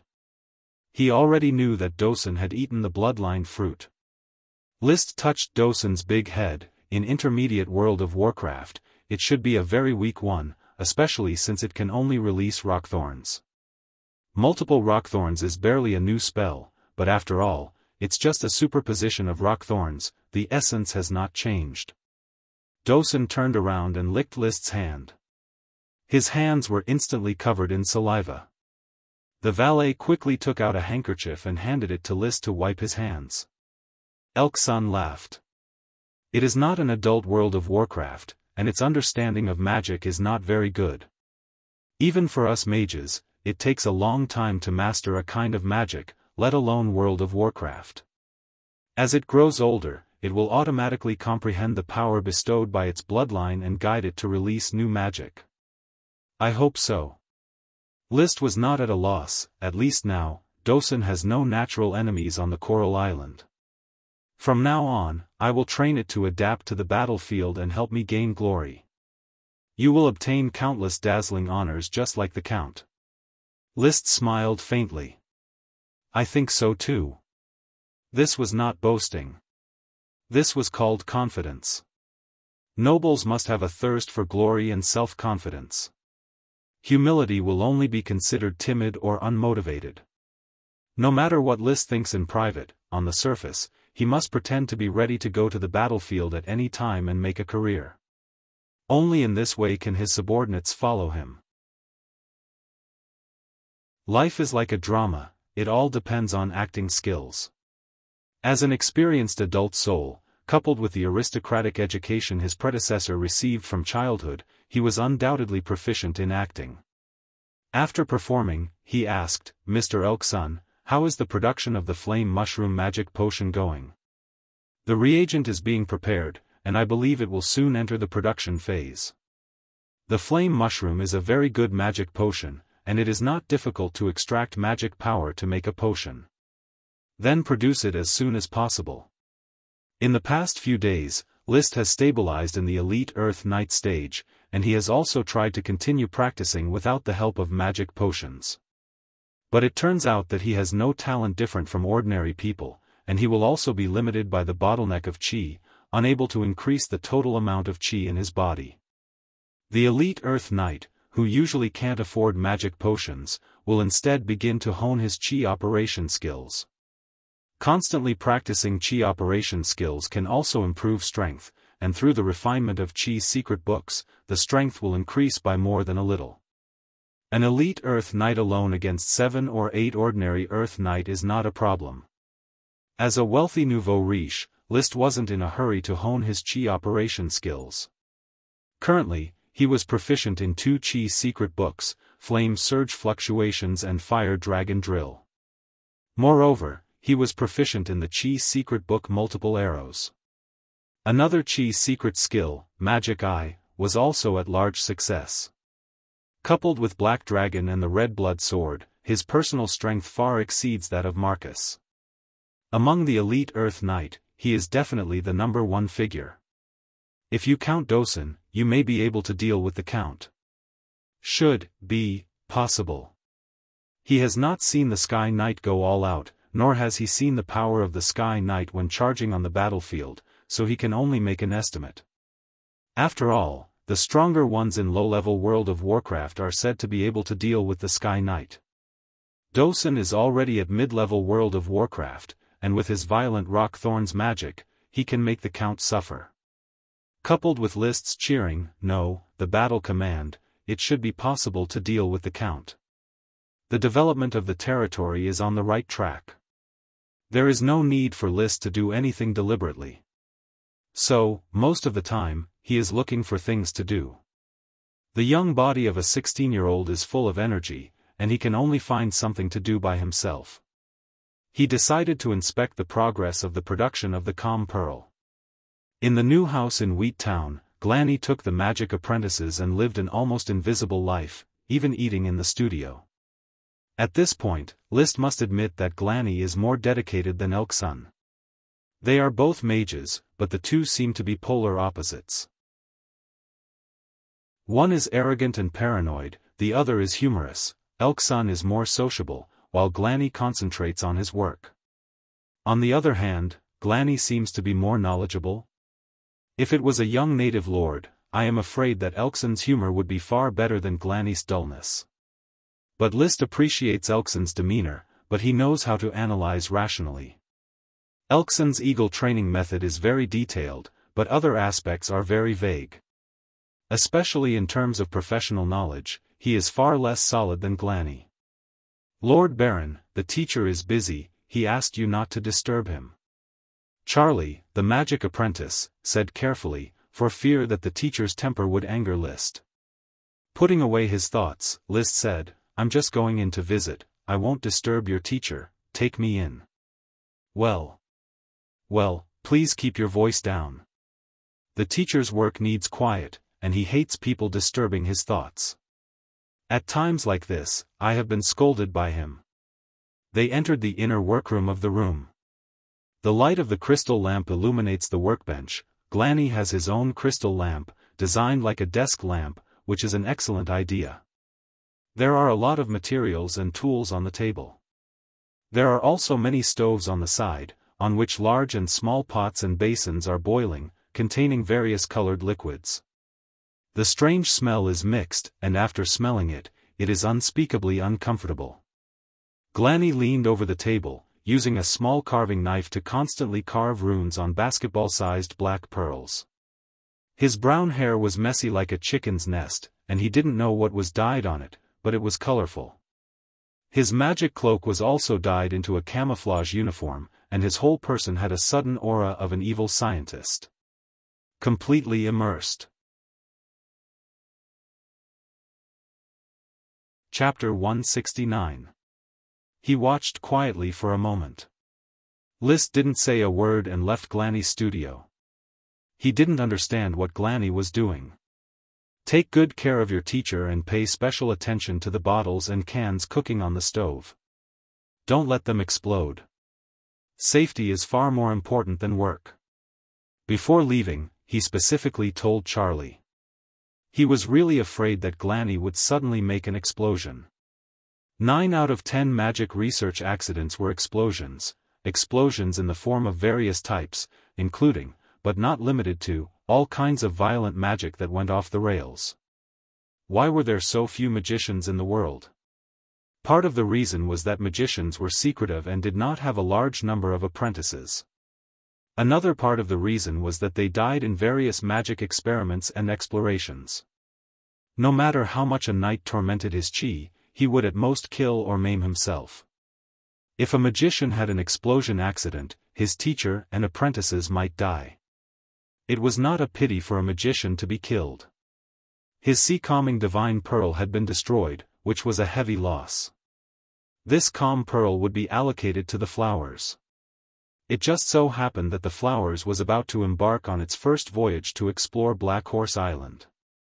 He also had another black pearl the size of a basketball and a black pearl the size of a wash basin. These two were reserved for the new ship in the future. Especially the black pearl the size of a wash basin. In the future, when he went to sea, this huge black pearl would be his standard to accompany him. An ordinary small black pearl could disperse the wind within 5 meters, the calm pearl, according to Glanny's estimation, could disperse the wind within 150 meters. But even if the wind was dispersed, the waves would continue to output, and the ship would still be in danger, but much less. The black pearl the size of a wash basin, made into a calm pearl, might be able to disperse the wind within 300 meters. In this way, even if the waves were huge, without the help of the wind, the output would be greatly reduced, and the threat to the ship would be greatly reduced. Leaving Glanny's studio, List drove his horse to the workshop area of the town, ready to inspect the 3 newly built workshops. In the soap workshop, Burnell, the soap maker, produced the soap while leading a few apprentices. The apprenticeship system was enforced by List to prohibit serfs from keeping their craft to themselves. At the same time, a qualified apprentice would receive a certain reward from the castle. With the introduction of this system, the craftsmen, workers, and apprentices were obviously more serious. Previously, he had purchased the smithy of the old blacksmith in the town. He had given the old blacksmith a few gold coins that he would never be able to earn in his entire life, hoping that the other party would be able to groom a batch of qualified blacksmith apprentices. In the end, after forging a few thousand caddies of iron, not a single apprentice managed to learn the craft of blacksmithing. This made List very angry. Blacksmiths were free people. In essence, they only needed to pay taxes and were not restricted by the Lord. However, List still found an opportunity to teach him a lesson. The taste of meat fried with a leather whip had left a deep impression on him. Now, the old blacksmith obediently taught his apprentice, wanting nothing more than to teach him. Therefore, there must be carrots, and there must also be sticks. Only the carrot and the stick could carry out the Lord's will. The production of the soap is stable. The soap is limited by the pig pancreas, plus the waste in the experimental formula process, so the production is not much. Burnell reported his work progress to the visiting list. Continue to research. The current soap is almost as comfortable as perfumed soap. Perfumed soap was made from the pods of the acacia tree mixed with flowers. The cleaning effect was average, but the production cost was very expensive, especially on Coral Island, which lacked acacia trees. Only aristocrats could afford to use perfumed soap. Soap, pancreas, was made from a mixture of plant ash and pig pancreas. The pancreas of other animals may also be effective. The production cost was relatively low and the cleaning effect was also very good. However, it seemed that the level of soap developed by Burnell still needed to be improved. Therefore, the current soap workshop was still producing at a loss, and the production capacity was only provided to the castle and some officials and their families.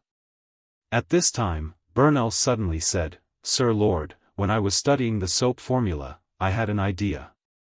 I wanted to mix soap and soap to see if I could make a better soap. So I tried it and found that the soap formed quickly and was very smooth, but I don't know if this is the soap you want." A soap mixed with soap? List felt that this idea was a bit wonderful. Is that so? Let me have a look at the mixed soap and bring me a basin of water. Yes, Sir Lord. Burnell quickly dispatched an apprentice to bring out a plate of light pink mixed soap. The soap was kneaded into a flat oval shape, a total of 3 pieces, and looked a bit rough. Another apprentice came over with a basin of water. List dipped his hand in the water, then applied the mixed soap and rubbed it. Suddenly, a lot of foam appeared. The mixed soap in his hand was very smooth, and its decontamination ability felt very good. Especially after washing, his hand felt very clean and had a faint fragrance. Although this was not a soap he had seen, the effect was close to what he remembered. "What is the cost of making it, and what is the ratio of soap to soap?"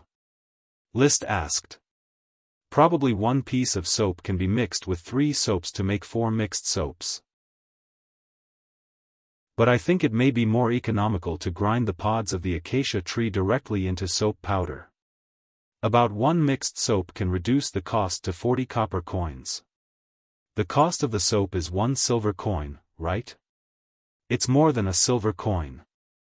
The soap powder I bought is too expensive. The cheapest soap cost 2 silver coins each, which was 200 copper coins. The soap powder cost 1 silver coin, and the total cost was at least 110 copper coins. If the cost of the mixed soap was reduced to 40 copper coins, it could be sold at the price of 2 silver coins, which would beat the soap on the market. Even if the soap powder was not used. Buying the soap directly and making it into a mixed soap, raising the cost to 1 silver coin, was still profitable. Burnell, you did a good job. The mixed soap is better than I thought. In the future, you can slowly study the soap. The workshop will immediately start making the mixed soap. I have to give it a nice name. Do you have any suggestions? List was full of confidence in the mixed soap. The feel and the decontamination effect during washing were a grade higher than that of the soap. If a picky person like him thought it was good, the other nobles would definitely slap the table and applaud. The nobles were very willing to spend money on items that improved the quality of life. Sir Lord, under your guidance, I was able to develop the mixed soap. You should give it a name. Burnell said respectfully. As people get older, they gradually become artistic in their speech. List was very satisfied with Burnell's reaction. Then, let's call it flower soap. I will make it a specialty of Flower Town.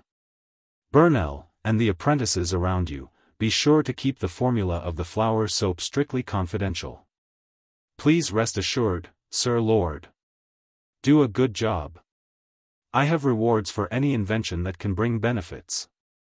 Although the soap has not been developed, the flower soap is barely qualified. Burnell, reward you with 10 silver coins and your apprentices with 20 copper coins each. Thank you, Sir Lord. Burnell took the apprentices and thanked him. List was also very happy. The flower soap could not bring as much revenue as the seafood business, but it was still very sure that it could squeeze out the current soap market and even sell to the outer islands.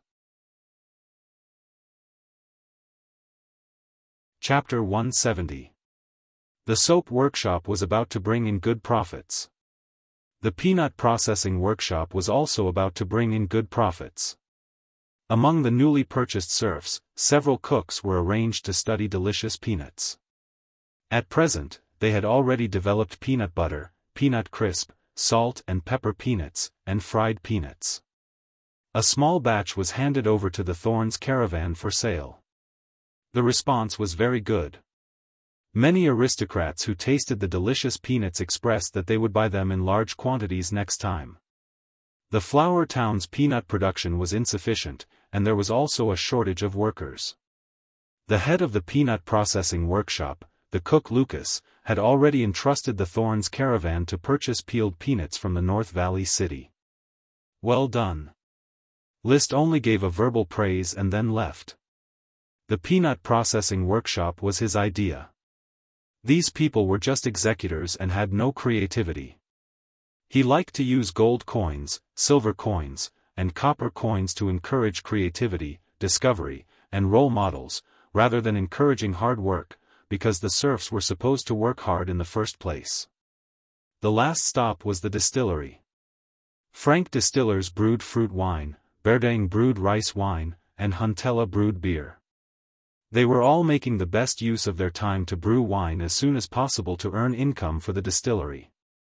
However, no one in the distillery knew how to brew liquor, and similarly, no one knew how to brew wine. There was no difference between ordinary wine and fruit wine. However, fine wine required high craftsmanship, and the selection of grapes was very meticulous. Dry, semi-dry, sweet, and semi-sweet varieties of wine had different techniques.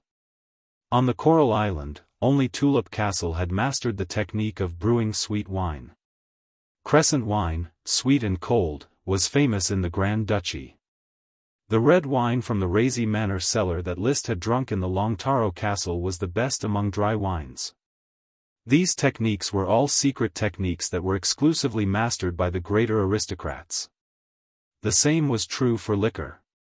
As a distilled liquor, the brewing process of liquor was more complicated and was monopolized by the greater aristocrats. Liquor such as gin might not even be available in ordinary times. Therefore, the Flower Town's distillery could only brew some simple fermented liquor. After inspecting the distillery, Liszt began to ponder, if I remember correctly, distilled liquor has an additional process compared to fermented liquor. It seems that alcohol and water have different vaporization temperatures to purify alcohol. Repeated distillation can produce high spirits. Because he didn't like to drink, he didn't know much about wine. He had read a lot of novels in the past, and most of them mentioned distilled spirits. It looked quite simple, so he had a vague impression of it.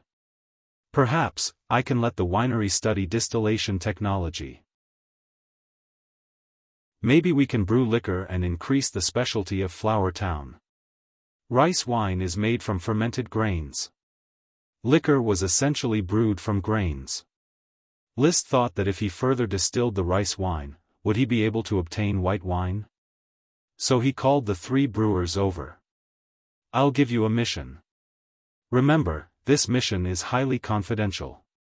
If anyone leaks it, their entire family will be whipped to death. The 3 brewers tensed up and replied, we swear to keep the mission a secret. Very well, I got a formula. It is said that liquor is obtained through the distillation of rice wine.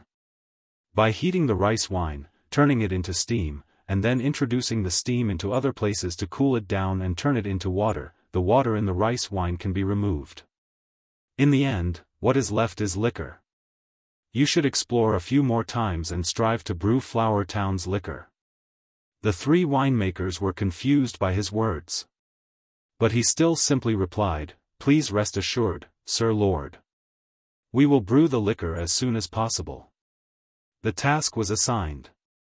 Liszt felt that another specialty of Flower Town was waving to him. He even thought of a name at this moment. It's called flower wine. Well, it's graded. Flower wine with low degrees can be called 5 years of aging. Flower wine with high degrees can be called 10 years of aging, 20 years of aging, and even 100 years of aging, or 500 years of aging. Suddenly, it occurred to him that the Grand Duchy of Sapphire only had a history of more than 150 years. Before that, there were only monkeys on the island. Forget about 500 years of aging. Let's just say that in the year of the founding of the country, a winemaker came to Coral Island and personally brewed a jar of wine. There's only 1 jar, but we can make 1 jar every year. Just like an 82-year-old Lafite, no matter how many years we drink it, we can never finish it. Thinking of liquor sales, many classic cases immediately popped up in his mind. But he also discovered the risks. Liquor is a profiteering industry. Without a strong backing, it is difficult to guarantee. I must cooperate with Tulip Castle. With the banner of Tulip Castle, business would be good. As an Earl of the Grand Duke, Lee William Tulip was definitely one of the top figures in the Grand Duchy of Sapphire. Moreover, he also served as the Grand Duke's groom and would have close contact with the Grand Duke every year. If he wanted to pull the banner, he must share the profits with Tulip Castle. Liszt didn't mind. The more he integrated into the world, the more he knew the importance of aristocratic connections. Levis, Ulvera, and even Lytton, no matter how scheming they were still relatives. They were people who could help in times of crisis. The Viscount of the small Kerchief Island was destroyed. The Viscount of the big Kerchief Island, which had been separated, was still running around, investigating and urging the Grand Duke to find the murderer. Liszt certainly hoped that the Tulip family could grow and become a towering tree that could shelter them from the wind and rain. Black Dragon walked steadily, with almost no rise and fall. List was able to think very well on horseback. His thoughts jumped around, and then he thought of the distribution of profits. Then he thought of another idea. Speaking of monkeys, maybe I can promote the monkey wine? The existence of the monkey wine was not important. What was important was the gimmick. Aristocrats liked to be extravagant. Extravagance did not only include wearing gold and silver, gems, and famous horses, but also included the arts and the pursuit of rare things. Monkey wine was obviously a rare thing. However, aristocrats with deep foundations are too few. They are all nouveau riche who have been rich for 3 or 4 generations. Including the Tulip family, they have only made their fortune in recent generations. They might not necessarily have much interest in things like monkey wine. They should be more interested in gems and gold coins. In any case, when selling the fruit wine, he could first hype it up. Subsequently, List inspected several other shops and workshops. At present, in the flower town, there were only 3 shops in the commercial district: a bakery, a grocery store, and a barber shop. In the workshop district, there were only a blacksmith shop, a leathersmith shop, a locksmith shop, and a tailor shop, as well as the newly built winemaking workshop, soap workshop, and peanut processing workshop. Many of the wooden houses that had been built were empty. If it were not for the many serfs paving roads, building houses, and planting grass, the flower town would look like a ghost village. 476 serfs joined and were assigned to the various settlements to farm. They did not cause much of a stir. Most of the more than 100 craftsmen who had high hopes were workers who did not have the ability to support a shop or workshop independently. For the time being, they could only follow along in farming and waste their skills. In the short term, the commercial district can only be used as a trading market to receive occasional caravans. He looked at the empty houses and sighed with emotion. First, the workshop area has to be vigorously developed into a production and processing center. Only then can the development of the commercial district be driven. List pointed to the commercial district. He wanted to gesture, "How to build here," and "How to build here," but when he turned his head, he saw only the serving man Thomas and a few retainer knight following behind him. They were all vulgar people. For a moment, his ambition to achieve great things was stifled. Chapter 171. Secretary. List was very disappointed. He did not have a secretary. There was no way to realize the shameless and impatient life of the rich and powerful, where the secretary would do whatever she wanted, and the secretary would do whatever she wanted when she had nothing to do. In fact, he did not even have a personal maid. The social system of monogamy was strictly enforced. Even if the aristocrats had lovers everywhere and illegitimate children, they still followed this system. This was not the official system. This was the custom of society. In order to ensure the continuation of monogamy, female aristocrats could only have a personal maid, and male aristocrats could only have a personal male servant. This was to prevent the destruction of monogamy in the name of a personal servant. He had investigated the formation of this custom and finally speculated that it probably originated from the queen system of the Moon Empire. This long-disappeared empire was like the ancient Roman Empire in Europe. Although the Roman Empire was destroyed by the barbarians, its cultural system deeply influenced the entire European continent. The same was true for the Moon Empire. As the strongest empire at that time, its cultural influence still existed. At present, most countries had more or less absorbed the language of the moon. Including the hierarchy of knight, the relationship between lord and vassal, all originated from the Moon Empire. The queen system was also preserved. In many countries, there were once women who were kings. The Grand Duchy of Sapphire did not have a queen, but the monogamy system was inherited. The Moon Empire. I wonder what the situation is like. As the lord of a small town, List had more leisure time. He liked to read night novels and heard about the Moon Empire countless times. The knight would always find the ruins of the Moon Empire in a certain place and obtain treasures. They would immediately become powerful and fight against the heavens and the earth. Because there was no habit of recording history. Most of the information about the Moon Empire was passed down by word of mouth. This kind of information transmission was distorted as high as 99%. Therefore, the Moon Empire became a legendary empire, countless, beautiful and incomparably prosperous. Just like the ancient Greece of the Europeans and the ancient kings of Confucius, all kinds of beautification and all kinds of embellishments replaced the truth and became the official history in people's minds. It's annoying not to have history books. I'm really afraid that I will read too many night novels and take the nonsense as a messenger. Liszt shook his head. He did not want to think about these nonsense things anymore. Other than satisfying his curiosity, he studied history because he wanted to learn about politics and tactics through history. He wanted to talk about the general trend of the world. But he decided not to bother with the nonsense of history. He returned to the regret of not having a secretary. He felt that he had to speed up the training of a group of female retainer knights to be his personal bodyguards. Otherwise, there would be no atmosphere and passion when he gave speeches and gave pointers. After inspecting the town's buildings, Zhang Xian returned to the castle. He went straight to the study, took out a thick bast paper and a quill, and prepared to sort out his plans for the flower town. If the flower town is to be built into an economy that mainly focuses on the primary processing of agricultural products, then the current layout of the town will have to be replanned and the trade routes will have to be modified. Land transportation conditions are far inferior to sea transportation. Sailing directly from the sea to Coral City would save more transportation capacity. He first drew a rough map of the Coral Island. In the study of the Count in Tulip Castle, a map of the Coral Island was hung on the wall. The whole island was in the shape of a distorted 8. The northeast corner was the flower town. The narrow part in the middle of the 8 was the deep-water port. The Coral City was built next to the deep-water port.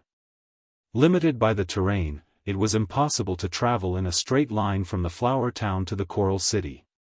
In the middle, one would have to pass through the North Valley City and the Yulin City in the shape of a Z, which would waste a lot of time. The geographical location of the flower town is remote. The wharf must be built quickly and the sea can be opened. Land transportation can be supplemented by building a checkpoint at the entrance to the Thorns Ridge.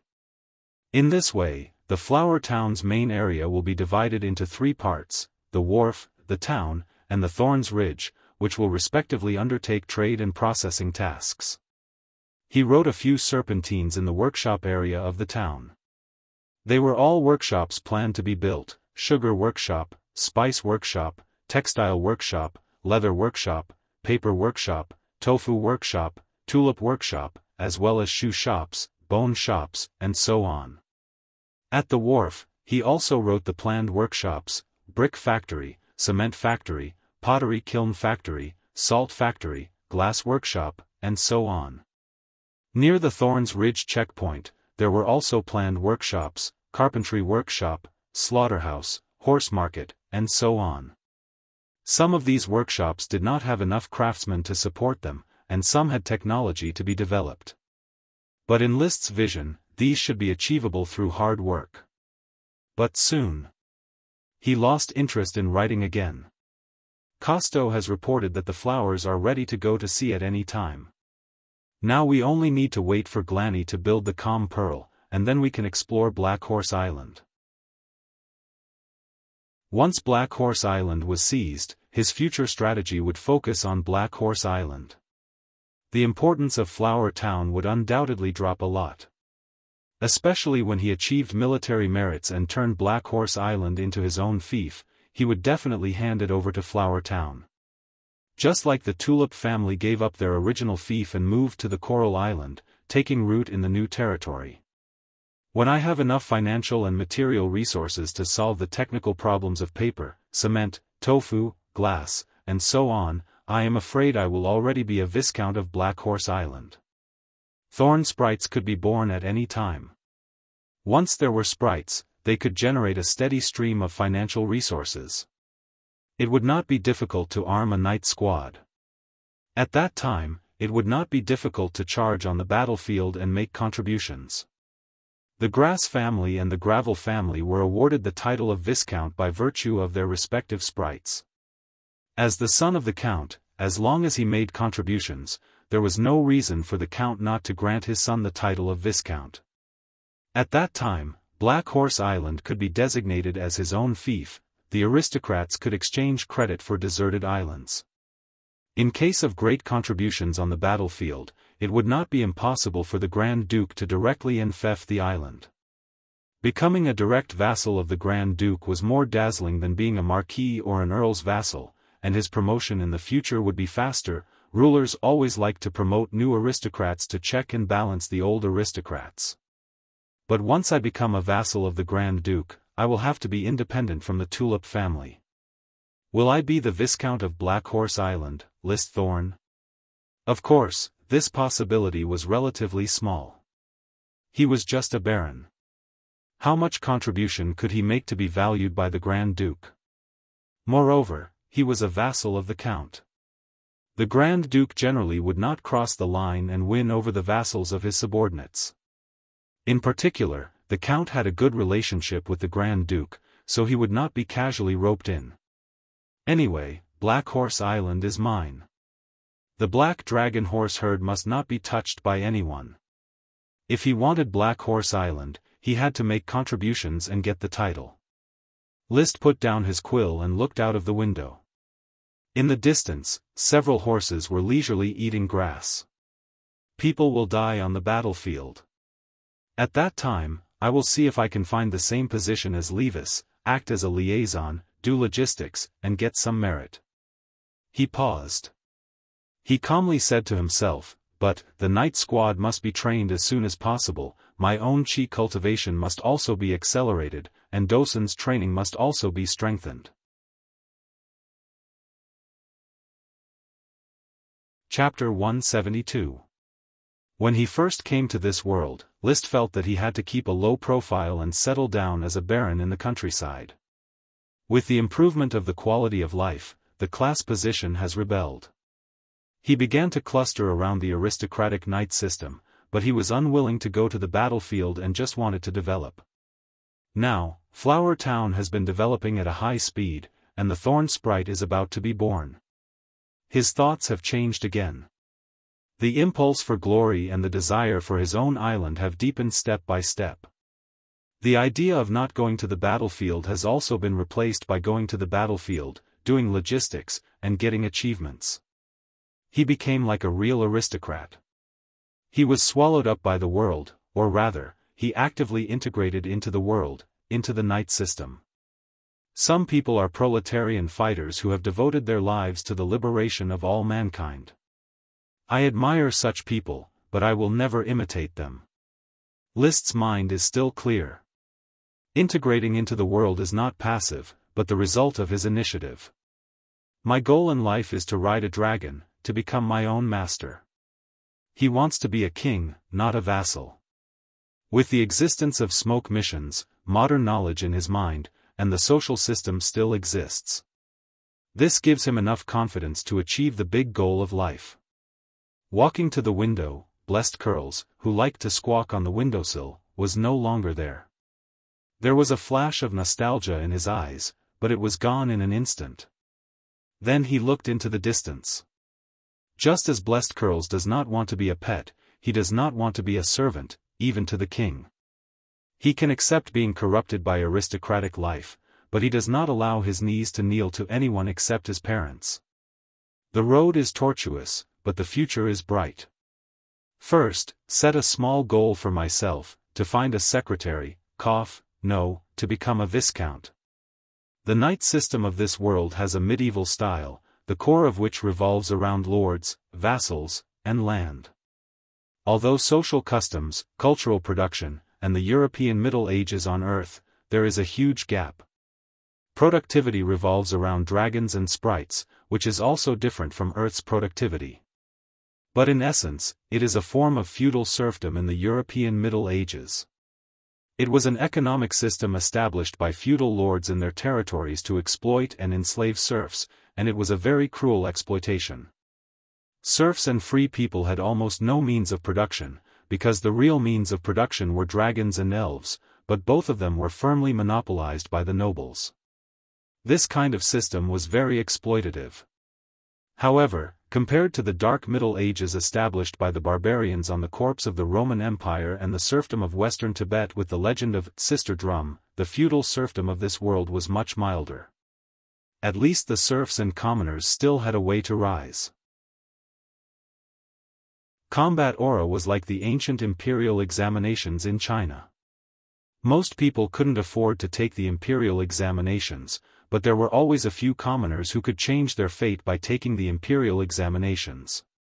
Most people in this world didn't have enough to eat and didn't have the extra nutrients to train in combat aura. However, there would always be lords who would choose commoners with good physical qualities to train. With battle aura and several generations of accumulation, it was not difficult to cultivate an Earth Knight.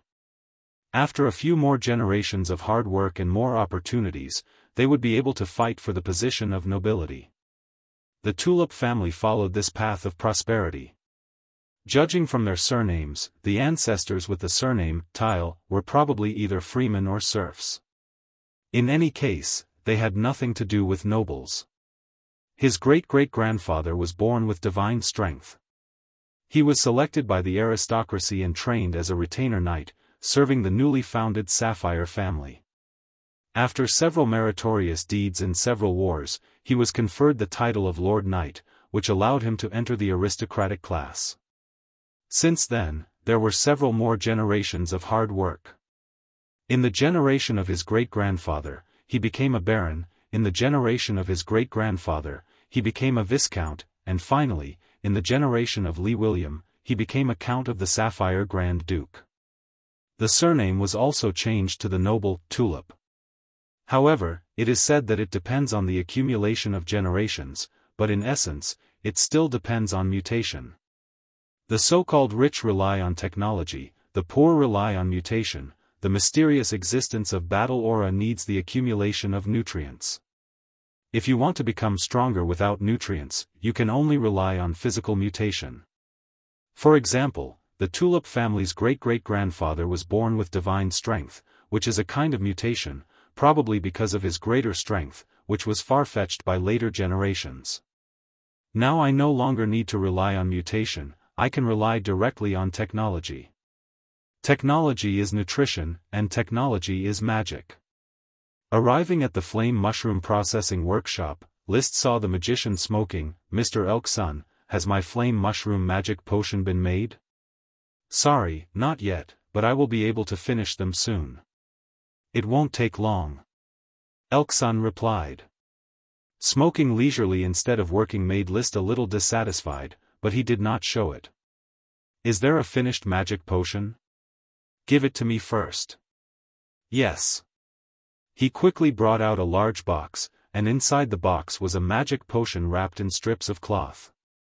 List opened the cloth strip of a magic potion, revealing a thumb-long, pinky-thin crystal tube, which contained a light red viscous liquid. Such a small one can be sold for at least 1 gold coin. "Baron List, you can taste its effect." Although I am not the magician designated by Tulip Castle to make magic potions, I am still confident in my skills. Elk's son flicked his cigarette ash and said proudly. List nodded. Opening the cork of the crystal tube, he used the magic eye to observe for a moment, then looked up and drank the magic potion inside. The potion, like jelly, poured directly into his mouth, without a drop left.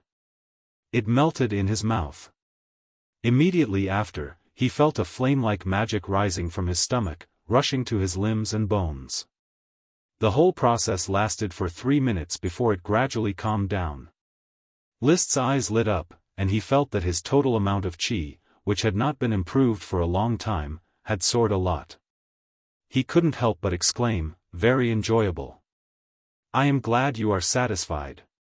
Mr. Elk's son, then I will not disturb your work. If you need anything, just say it and I will try my best to meet it." List finished, took Dosen, took a box of magic potions, and returned to the castle. From today on, the road to the potion pot officially opened. One day later, Marcus, who had been on a business trip for several days, finally returned to Flower Town. He brought the news that List was most concerned about. "My lord, fortunately I did not fail." "How is it? Where are the new varieties of thorns?" "I have contacted Tulip Castle and Gravel Castle, but no new varieties of thorns have been found. Only Beer Castle on Beer Island has a new variety of thorns. Viscount Trick said that he welcomes you to Beer Castle at any time, and Sir Aubrey asked me to bring you a letter. Aubrey is Trick's son and the heir to Beer Castle. He has a good relationship with List because of the seafood business." Hearing that there was a new variety of thorns on Beer Island, List breathed a long sigh of relief. "So, I need to take the thorns worm to Beer Island?" Marcus replied, "Of course you can go, but you can also not go. I have brought back the new variety of thorns, which can be planted directly in Flower Town." List was very pleased with such a thoughtful move. This is a qualified subordinate who knows how to share the worries of his leader. "Is that so? Hurry up and plant it. The thorns worm is almost halfway through the pupa period, and it urgently needs to be assimilated." After a while. Chapter 173. The fat pupa stage of the thorn sprite was already 3 times the size of other sprite worms. Its originally glossy skin gradually dimmed, as if it had aged. This was indeed the case. The fat pupa stage meant evolution, but it also meant death. In a short 1 or 2 months, if it couldn't break through its own shackles and evolve into a sprite, it would exhaust its remaining life force and turn into ashes. It has sensed the pheromone of the new species of thorns. List held up the thorn worm in the jade box. Their minds were connected, so he could deeply feel the thorn worm's emotions at the moment. It was a complex emotion full of excitement, apprehension, fear, and courage. Ordinary sprite worms would never have so many emotions. Only by evolving could they grow. The new species of thorns was just a thorns with a change in the color of its leaves. It was not much different from ordinary thorns. No matter what. When the thorns worm landed on the branches of the thorns, its already slow movement suddenly sped up, climbing along the branches of the thorns. It had no legs, only tiny fleshy protrusions, but no matter how it climbed up the tree trunk, it would not fall off. This kind of magical creature could ignore the laws of physics and crawl in the air. In particular, if it wanted to climb from one bramble to another, it didn't need to land on the ground. It could just wriggle in the air and easily cross the gap between 2 brambles to collect the pheromones of the next bramble. Marcus, who had arranged for the squire knight to stand guard and patrol the area, hurried over. He looked at the thorns worm and was equally perturbed. "My lord, can the thorns worm succeed?" "Of course." List's mouth suddenly showed a beautiful arc, and his smile was as bright as the sun in March. "Don't be nervous, Mr. Marcus. The thorns worm has succeeded. I can feel the restlessness in its body. It's a new power, it's evolving." In fact, he could not feel it at all. The reason why he was so sure was because of the smoke mission that appeared in front of him. Quest completed. Reward, 1 thorn sprite. Because of Marcus's interruption, the smoke serpentines quickly dissipated, as if nothing had ever appeared. Sometimes, List felt that there was no smoke at all. The reason why others could not see it was because of the projection of fate in his mind. Otherwise, the smoke dragon must have been to Earth. Otherwise, why would it appear in the form of a mission, and the content was also familiar to List. Just like how the invisible dragon couldn't be seen, only upright and courageous people could see it. The smoke form of the smoke dragon was probably the same as that of the invisible dragon, a special existence that transcended magic power. The other fairy dragons, emerald dragons, and yellowish dragons probably all existed in some special form. This also explained why the holy dragon was only a legend. People could not see what they really looked like. Even ordinary tri-elemental dragons and elves. It was also a special existence. At this time, the thorn's worm's skin turned gray at a speed visible to the naked eye, and its luster completely dissipated. The originally tight skin was also covered with wrinkles, as if it had reached the end of its life. However, its emotions were extremely excited, and it had an indescribable joy and happiness. Using magic eyes, List could see that the chaos magic in its body was constantly producing bubbles like boiling water. Then the bubbles burst, and some kind of invisible change was born. It seemed to be blown up by the boiling magic bubbles, and the thorn's worm's body was still growing. The bigger its body was, the more decayed and old it looked. The more excited it was, the more agitated it became. List was also excited, and he wanted to sing a song. Marcus, who was next to him, could not feel this excitement, but he saw the thorn's worm grow like a balloon. His eyes were bright, his fists were clenched tightly, and he was sweating for the evolution of the thorn's worm. Time seemed to go on forever. But the wind only blew a few times on List's forehead and his pale blonde hair, and the thorn's worm had swelled into a big gray worm as thick as a calf. The setting sun dyed the burning clouds on the horizon red. In the distance, Dosun's bark was heard, followed by Stupid Woman in the dog prison, who responded with a bark. The castle was bathed in the afterglow of the setting sun, as if plated with a layer of golden brilliance. It was impossible to distinguish the windows from the rock walls, only the outline of a steeple roof. The silence of the dusk was particularly clear at this moment. List continued to use magic eyes and stared at the thorn's worm. He had witnessed the birth of the sprite in Tulip Castle. But that memory was a long time ago, and he was still a teenager, so it was not deep. Now, the clear process of the sprite worm evolving into a sprite appeared in his vision. Suddenly, List gently spat out 2 words, "It's coming." At that moment, only the sound of tearing paper could be heard. The gray skin of the thorn sprite worm split open, and then a small pink and white hand stretched out from under the skin of the thorn sprite worm. Then, a palm-sized white elf directly burst out of the skin of the thorn sprite worm and jumped out. In the blink of an eye, the white sprite spread its translucent wings and flew into the air. Wow! Wow!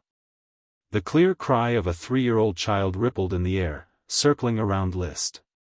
The speed of its flight was not fast, but its posture was graceful and agile, and it somersaulted countless times. Wow! Wow!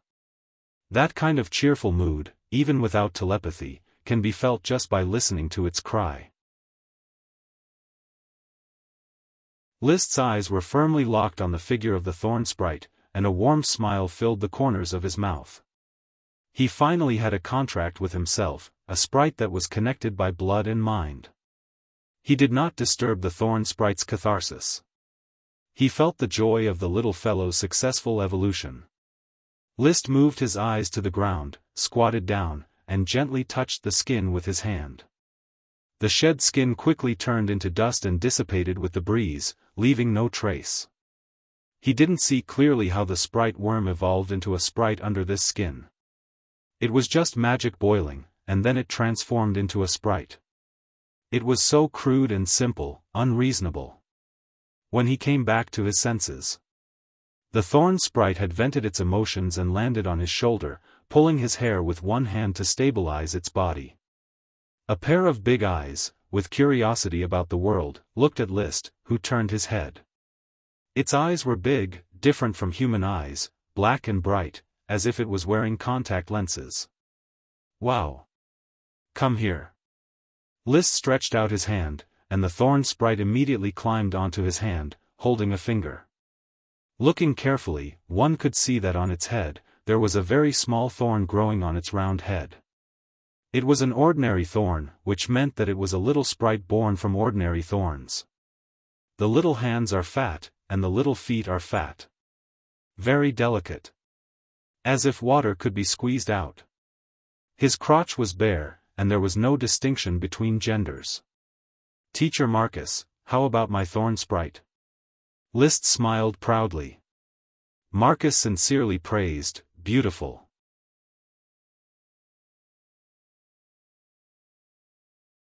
Chapter 174. The importance of sprites is self-evident. Even in Tulip Castle, harvesting a sprite is a festival worth celebrating. Therefore, after the birth of the thorn sprite, Liszt quickly summoned Gort and other officials. The meeting was held in the castle. Wow! Wow! Wow! The thorn sprite flying around in the living room undoubtedly attracted everyone's attention. It was very bold and not afraid of people at all. With Liszt's connivance, it could not wait to turn the castle inside and out to check its home. And this little guy was quite fierce. Thomas, who was in front of the tea, blocked its way.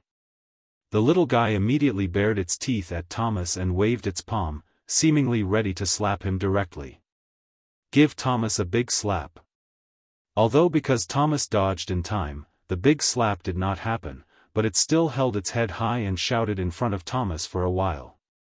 As if to say, my territory, I am the master, despicable slave, open your dog eyes. In fact, it was almost the same. Liszt could feel its thoughts. The thorn sprite was indeed expressing its dissatisfaction with Thomas. Because of its contract with Liszt, it directly regarded the castle as its home. Except for Liszt, everyone else was unwelcome. These unwelcome people, without self-awareness, were praising the thorn sprite in the living room. It is as beautiful as the stars in the sky, I can't think of a better word to describe it. Gort danced. Its arrival just proves what I said before, that Flower Town is not only a place blessed by the glory of the night, but also the birthplace of the glory of the night. It's not just a little elf, it's also a little elf that brings endless wealth. Fast-growing iron thorns, fast-growing magic thorns, under its care, will become trees full of gold coins. Marcus's words were always crisp, the thorn sprite will carry the journey of Sir's glory. The praises were endless.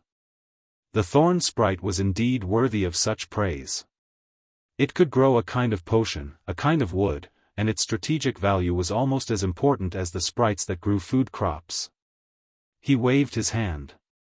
The thorny fairies flying all over the ground suddenly landed on Liszt's shoulder and yawned. Wow! They were probably tired of playing. Liszt glanced at the sea of flattering followers and slowly said, there will be plenty of time to praise you in the future. Right now, I want to know how to hold a celebration. Sir, please give me the task of hosting the celebration. I'm the best at it, Gort said without hesitation. Then tell me, how do you plan to celebrate? Every time the Tulip Castle obtains a lesser sprite, it will invite the following aristocrats to a banquet. As the Baron of the Flower Town and a descendant of the Tulip family, you can invite the aristocrats of the North Valley City to a banquet.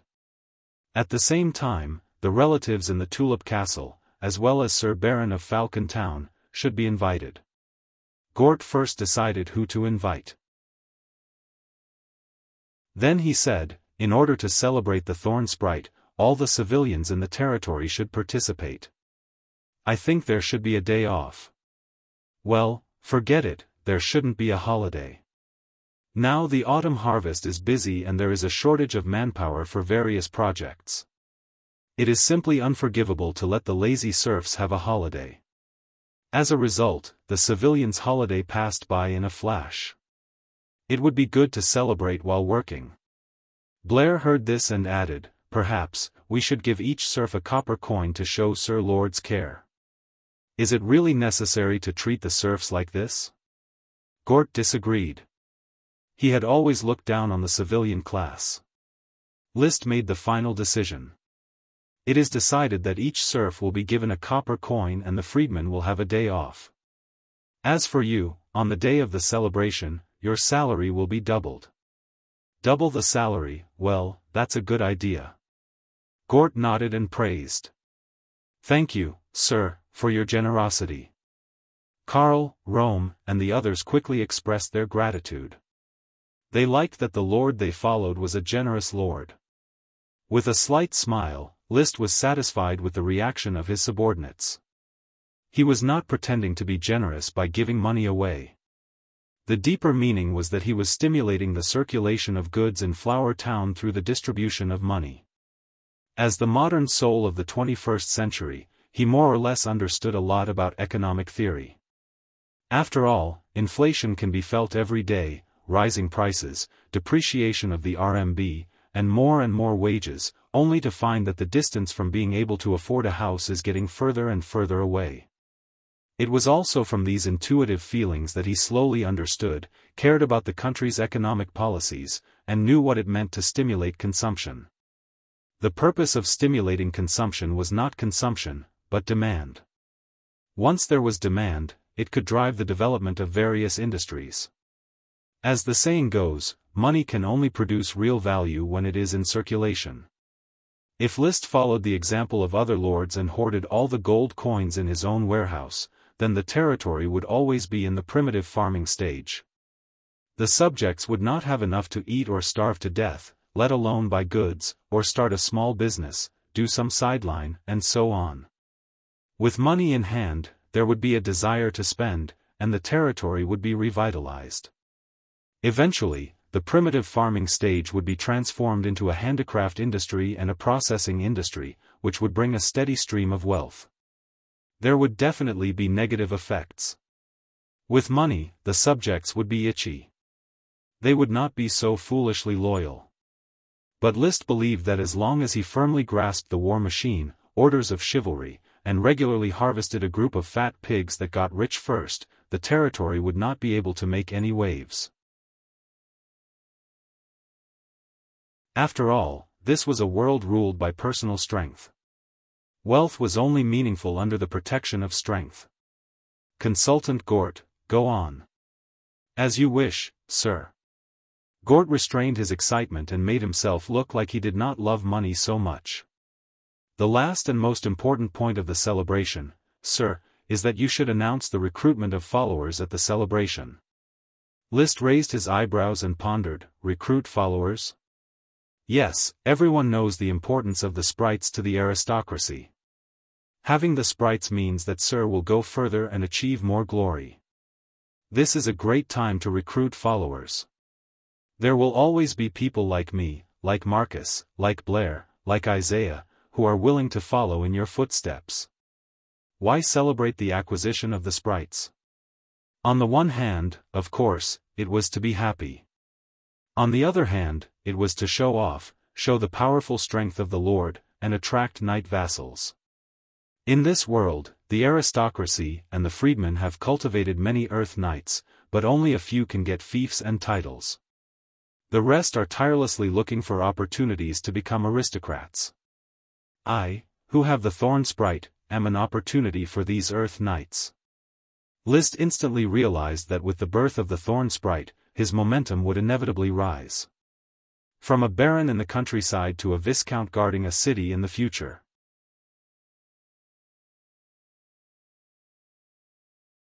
Chapter 175.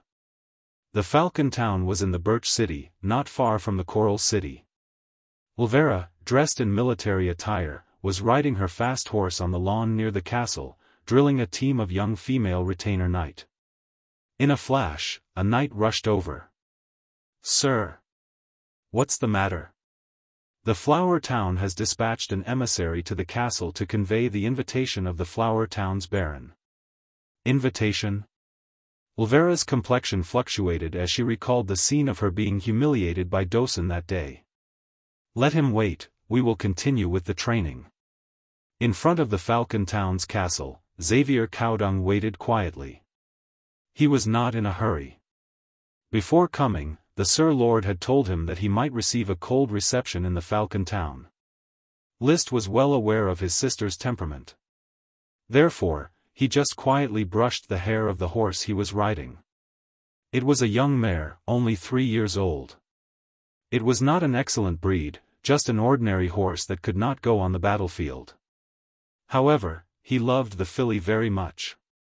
For a knight, horses were more important companions than wives. Perhaps when he was promoted to an earth knight, the Sir Lord would reward him with a new horse that could go on the battlefield. However, he would never forget the filly that grew up together with him. Puff! The filly snorted. Xavier was a little worried. He touched the filly's belly to determine if it was pregnant. Just a few days ago, the Sir Lord's black dragon had raped the filly that was grazing on the pasture. He was very distressed for his filly, it was still just a child. However, Black Dragon's status in the Flower Town was comparable to that of an aristocrat. Only Liszt had the right to stop it from doing what it wanted to do. Xavier could only stare helplessly as he watched Black Dragon rape the filly. "I hope you are not pregnant. You are still too young to give birth to a foal," Xavier said softly to himself. "Once the Sir Lord recruits me to the battlefield and obtains glory, I will buy you and raise you at home for my future son to ride." The average lifespan of an ordinary warhorse was 30 to 35 years. Unlike normal warhorses, such as World of Warcraft stallions and dragon horses, they could live up to 60 or even 100 years old. The most suitable age for a normal warhorse to ride and charge was from 5 to 15 years old, the golden decade. From now on, he would be old Ma. Xavier believed that his child would be born in the near future. He already had a beloved girl. When the child grew up and could ride a horse, this little mare would still be in her golden decade. She could definitely follow the child until the child went to the battlefield and changed horses. Thinking of this, Xavier was full of energy. He firmly believed that under the leadership of the Sir Lord, he had a bright future to look forward to. The Flower Town was the birthplace of the knight's glory, and the Sir Lord was the son of glory. The retainer knight who delivered the message just now looked at me and my horse with disdain in his eyes. I knew that he rode a fine horse and that Falcon Town was a wealthy town, but he knew nothing about Flower Town. The town is just the starting point of the Sir Lord's journey. He will have a city. Xavier looked at the line of knight who came unhurriedly from the distance and guessed that it should be the Sir Lord's sister, Ulvera Tulip, and her retainer knight. Falcon Town had a tulip sprite, and Flower Town also had a thorn sprite. After a while, the line of people had arrived in front of Xavier. The leader was a woman in military attire. Xavier immediately bowed and saluted. "Flower Town's messenger, Xavier, sends his greetings to Sir Baron. Liszt sent you. What is he going to invite me for?" Ulvera raised her head and looked disdainfully at Xavier. "I hope it is an important invitation. I am very busy and have no time to attend a boring party in the countryside." Xavier replied respectfully, "Sir Lord will hold a sprite birth celebration 2 days later, on November 5th, to celebrate the birth of the contracted sprite." Sprite birth celebration? Ulvera was stunned, her face changed dramatically, and then repeated, "Sprite birth celebration, he has a sprite? How is that possible? He only has a few sprite worms, how can a sprite be born?" There was a strong suspicion in her tone, as well as jealousy that she herself was not aware of. "It is a thorn sprite worm that has evolved into a thorn sprite." Thorn sprite? Ulvera's slightly distorted face calmed down a little. "It turns out that the thorn sprite worm has evolved. It is indeed necessary to hold a celebration. At least he can monopolize the hedging business of Coral Island. The sprite's thorns must be more suitable for hedges. Sir Baron, Flower Town has more than just thorns that can be used as hedges." Xavier remembered that the Sir Lord had instructed him to explain to Ulvera that the Flower Town's thorns also had potions and ironwood. He couldn't help but say, "There are also ironwood quality thorns and potion quality thorns, which are new varieties that have recently mutated." Ironwood. Potions. Hearing these 2 words, Ulvera's face, which had just recovered, twisted again. She wanted to say, "How is that possible?" This series of blows was hard for her to accept. But she was, after all, a well-educated aristocrat.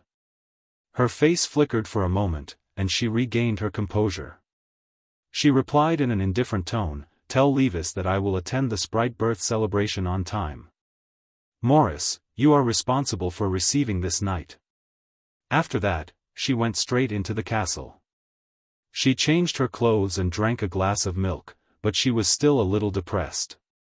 She sat in a chair and let her imagination run wild.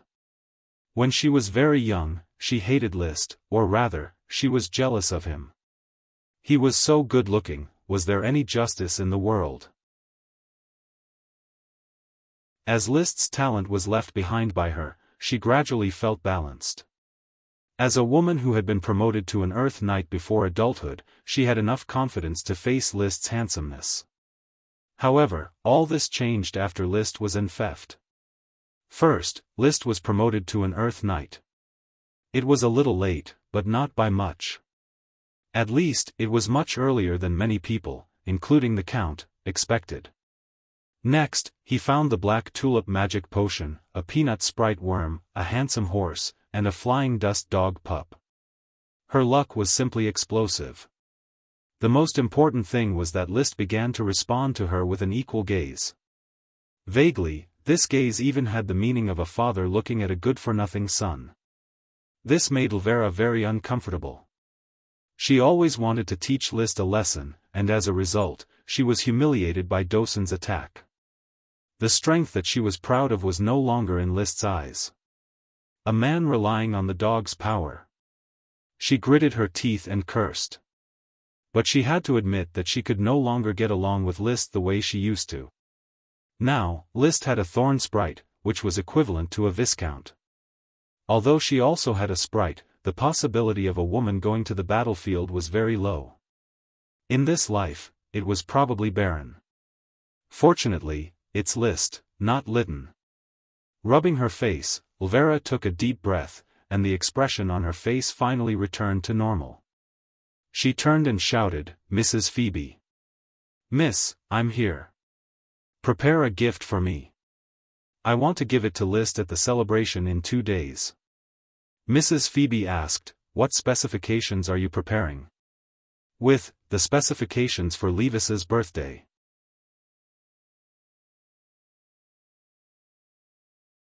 Chapter 176. Outside Coral City, in an independent castle. "Madam, you look even younger than the last time I saw you." Gort praised exaggeratedly.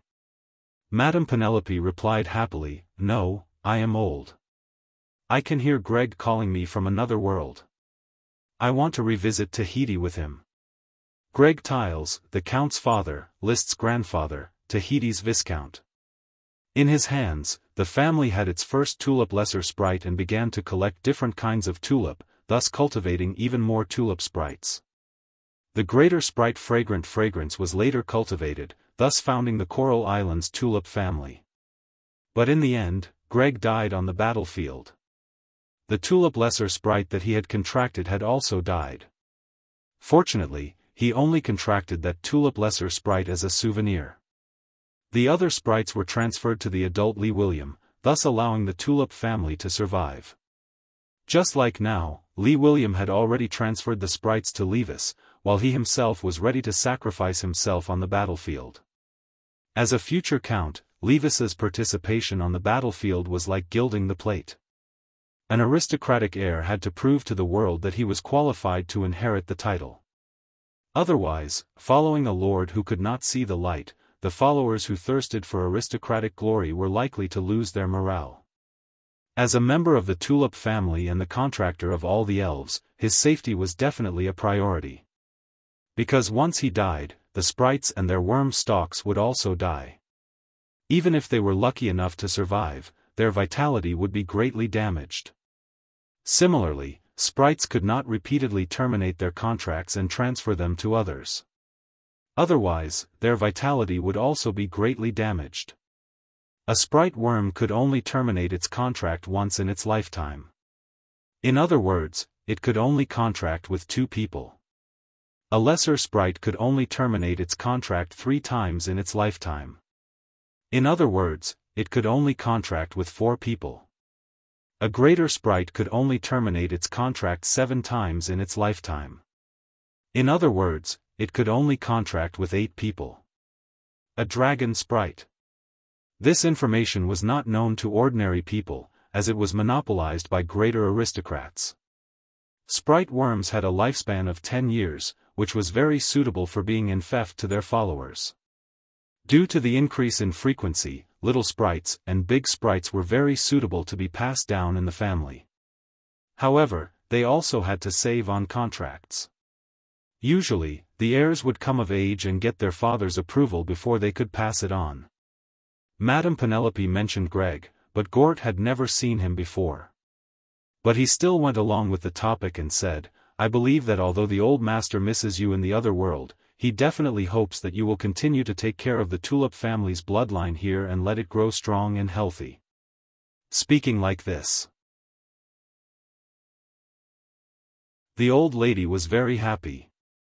"Yes, I must refuse him. I want to see the Count's 4 children grow up healthily. They are a group of worrying young people. In fact, you are too concerned about them, which is why you feel that they need to be worried. As members of the Tulip family's bloodline, every one of them is the cream of the crop among their peers." Gort flattered him as if he didn't need money. "The same goes for Baron List, whom I follow. The glory of the night always watches over him." Madame Penelope sighed with emotion. "List is indeed a lucky young man. He has grown up. Lucky is not enough to describe Sir Baron. He has inherited Sir Count's excellent qualities and is destined to be an excellent and great lord. I came to see you today because Sir Baron entrusted me to invite you to the Flower Town Sprite birth celebration to be held the day after tomorrow." Sprite birth celebration? Yes, a sprite. It is a thorn sprite that has evolved into a thorn sprite. It not only brings joy, but also endless wealth. We have the magic ingredient thorns and ironwood thorns. If you see it with your own eyes, you will definitely like this sprite. Its beauty can dazzle the eyes. Madame Penelope, who had experienced many ups and downs, was still shocked by this news. "Is this true, Gort? List has his own sprite, and one that can cultivate magic ingredients and ironwood?" "It's true. What a pleasant surprise. He is indeed a boy of the Tulip family." Madame Penelope laughed. "I am starting to like Melissa a little. Her child has never let me down. Madame Melissa has brought the glory of the Taro family to Coral Island. Sir Baron has gathered the glory of 2 aristocratic families." Gort was very good at the art of flattery. Besides, when dealing with an old lady, it was enough to just praise her grandchildren. After chatting for half an hour, Gort took his leave. His next stop was Tulip Castle. Here, his art of flattery did not get a chance to be displayed. After handing over List's invitation to Madame Marie, he simply asked for the reason. The temporary owner of Tulip Castle smiled and saw him off. There was no way to judge how she thought after hearing the news. No wonder she is the Countess. This bearing is hard for me to guess. The task given to me by List cannot be completed. Gort shook his head and left Tulip Castle. List told him to take a good look at Madame Marie's expression after delivering the news. Gort understood what List wanted. However, the result was disappointing. Madame Marie did not show any surprise, shock, jealousy, or anger. Fortunately, this task was just List's bad taste. It was not mandatory. After a moment, he appeared at the home of Levis's tutor, Frank. Both were tutors and were not unfamiliar with each other. However, in the past, Gort's status was much lower. He was just a tutor for the Baron in the countryside, while Frank was the tutor for the future Count. But now it was different. After explaining the purpose of his visit, he felt that Frank finally looked at him seriously, and his words were much more polite. "Advisor Gort, please convey my greetings to Baron List. On November 5th, I will take my wife and Shirley to the Flower Town Sprite birth celebration. Of course, on behalf of Sir Baron, I would like to express my gratitude for your coming. Then this noon, have a simple meal here. We haven't had a drink together for many years. I have a bottle of gin that I have treasured for many years. Tulip Castle did not have a free meal. Gort had planned to eat here, so he did not refuse. Wow, Jin, although I am in a hurry to go back and invite other aristocrats to the celebration. But my legs probably can't walk at the moment. Thank you for your hospitality, Mr. Frank. At lunch, the Frank family and Gort sat as guests and hosts. At the table, the beautiful girl Shirley asked questions about Liszt from time to time. Uncle Gort, did Baron Liszt give the thorn sprite a name? It seems that not yet. Maybe at the celebration, he will announce the name of the thorn sprite. Can the winged peregrine falcon he raised fly now? Sorry, the winged peregrine falcon has returned to the blue sky. Sir Baron is not willing to bind its proud heart. Frank's wife was surprised. A World of Warcraft, just let it go. Isn't it too wasteful? It's worth a lot of gold coins.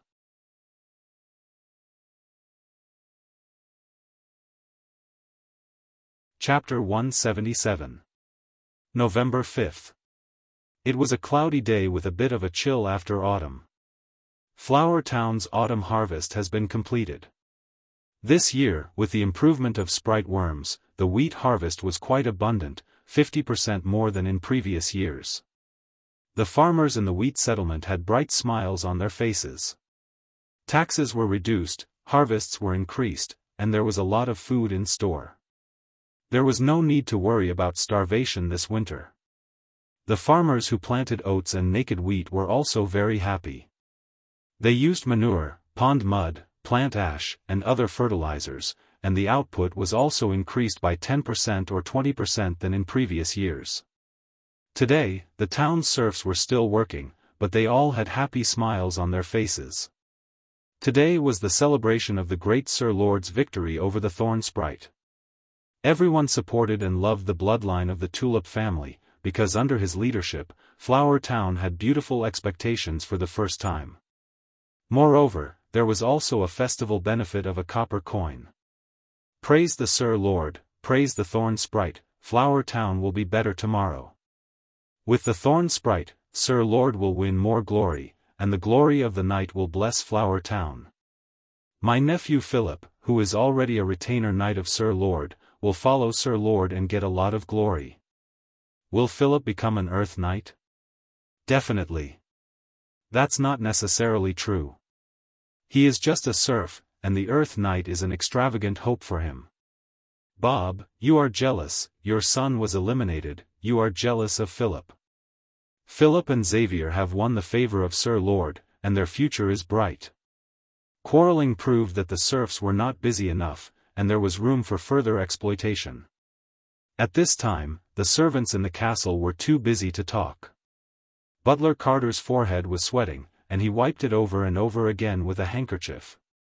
After successfully holding the Sea Festival banquet, he was a butler who had seen big scenes, but he was still nervous. Today, there was no count bringing food from Tulip Castle. The ingredients for the banquet had to be prepared by the castle itself. For this reason, he had been purchasing ingredients 2 days ago, buying all the ingredients available in the North Valley city. Liszt was never stingy with the castle's expenses. Carter had the confidence to rely on the castle's financial resources to hold the banquet.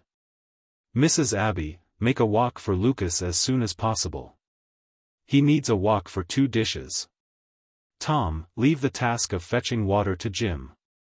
Now, bring Parker and John to mow the lawn at the castle gate. The guests will be arriving soon. Mrs. Morrison, I need your help. The layout of the restaurant is not up to standard. Master doesn't want us to use the black tulip logo, so the curtains have to be replaced with the red tulip logo brought from Tulip Castle. We and Tulip Castle are the same family. Jessie, where are you? I need you to go out and tell Renard from the bakery about the quantity and style of bread today. Here is the list I wrote. Give it to him. There will be a lot of guests coming today. Their horses will stop around here. Barton, you must make sure you take good care of them. The busy servants of the castle did not affect the owner of the castle, Baron Liszt. He got up as usual and went to walk his dog. Blessed Curls had already flown away. His only pet was Dosen. He took a walking stick made of fast-growing iron thorns and strolled along Dosen Avenue. The tip of the walking stick pointed at both sides of Dosen Avenue, which was about to be completed. Dosen, rock thorns. Pucci. A thick rock thorn broke through the ground. The walking stick pointed to the other side, and another rock thorn appeared. He kept pointing, and Dosen kept releasing rock thorns, almost instantaneously, without the slightest pause. Soon, on both sides of Dosen Avenue, there were 2 rows of rock thorns, like trees on the side of the road, one next to the other, looking very beautiful. The important thing was that after the celebration, the workers would break the rock thorns and pave the road. "Good morning, my lord." Gort was dressed in a festive outfit with a laffer, pleated collar, around his neck, making him look like a jar from the head down. "Good morning, Advisor Gort. Your Dosen seems to have grown a little. It has not reached adulthood yet, and it seems that it will continue to grow." List patted Dosen on the shoulder. He was getting more and more satisfied with the flying dust dog. It was not easy for him to touch Dosen's head. List's own height, measured with a tape measure commonly used on the continent, was 1.85 meters. Dosen's length from head to tail was 4.26 meters, the shoulder height of its forelimbs was 1.41 meters, and the height of its hind limbs was 1.25 meters. In its natural state, its head was 1.97 meters. Compared with the ordinary tigers on Coral Island, Dosen was clearly 3 times bigger. Ordinary humans weighed about 130 kilograms, while Coral Island's tigers weighed about 500 kilograms. Dosen's weight had reached 1,300 kilograms. In terms of canines, Trembling Woods was worthy of being called a giant. It will continue to grow. Heavens, will it become Coral Island's largest World of Warcraft? Gort's tone was pompous and he seemed very surprised. In fact, he was just playing along with List and showing off Dosen. Although he knew that the other party was flattering him, List was still willing to be fooled. Perhaps it is unlikely to become the largest World of Warcraft. After all, the Thundertusk boar's weight is several times that of Dosen. However, compared to the only purple sand crocodile, Dosen should have a 50-50 chance of fighting it. The purple sand crocodile had thick skin and a wealth of magical means. Dosen could only use rock thorns, but he was agile. Of course, they were all intermediate World of Warcraft. Without a real comparison, no one could guarantee which one was stronger. The right timing, the right place, and the right people would affect the outcome of the battle. The purple sand crocodile was just a stupid World of Warcraft, while Dosen had Flower Town as his backing. Gort exclaimed, "To be able to fight the purple sand crocodile is already a remarkable achievement." Sir Count was unable to kill the purple sand crocodile. Of course, Sir Count does not attach much importance to the purple sand crocodile, but it is enough to show the horror of intermediate World of Warcraft. Dosen will be Flower Town's strongest guardian. His appetite is quite big. List complained with a smile. In the past, Dosen's 1 meal was equivalent to his 7 meals. Now, Dosen's 1 meal was equivalent to his 7 days of meals. The key was that Dosen was very picky about food. He refused to eat ordinary meals. He had to eat chicken, fish, and eggs. Occasionally, he would eat tomatoes and wild fruits to supplement his vitamins. If it were a countryside aristocrat, they simply could not afford to raise Dosen. Even List was a little regretful. "I shouldn't have cut down the Thorns Ridges forest. I should have used it as Dosen's canteen to preserve the beasts and World of Warcraft." This was just a happy annoyance. After a while, Isaiah, Blair, Marcus, and the others arrived at the castle one after another. Everyone had changed into festive costumes. Frack Abbey. Even the 2 wizards had changed into tuxedos and rushed to the celebration. Liszt took a bath and changed into his own frack abbey.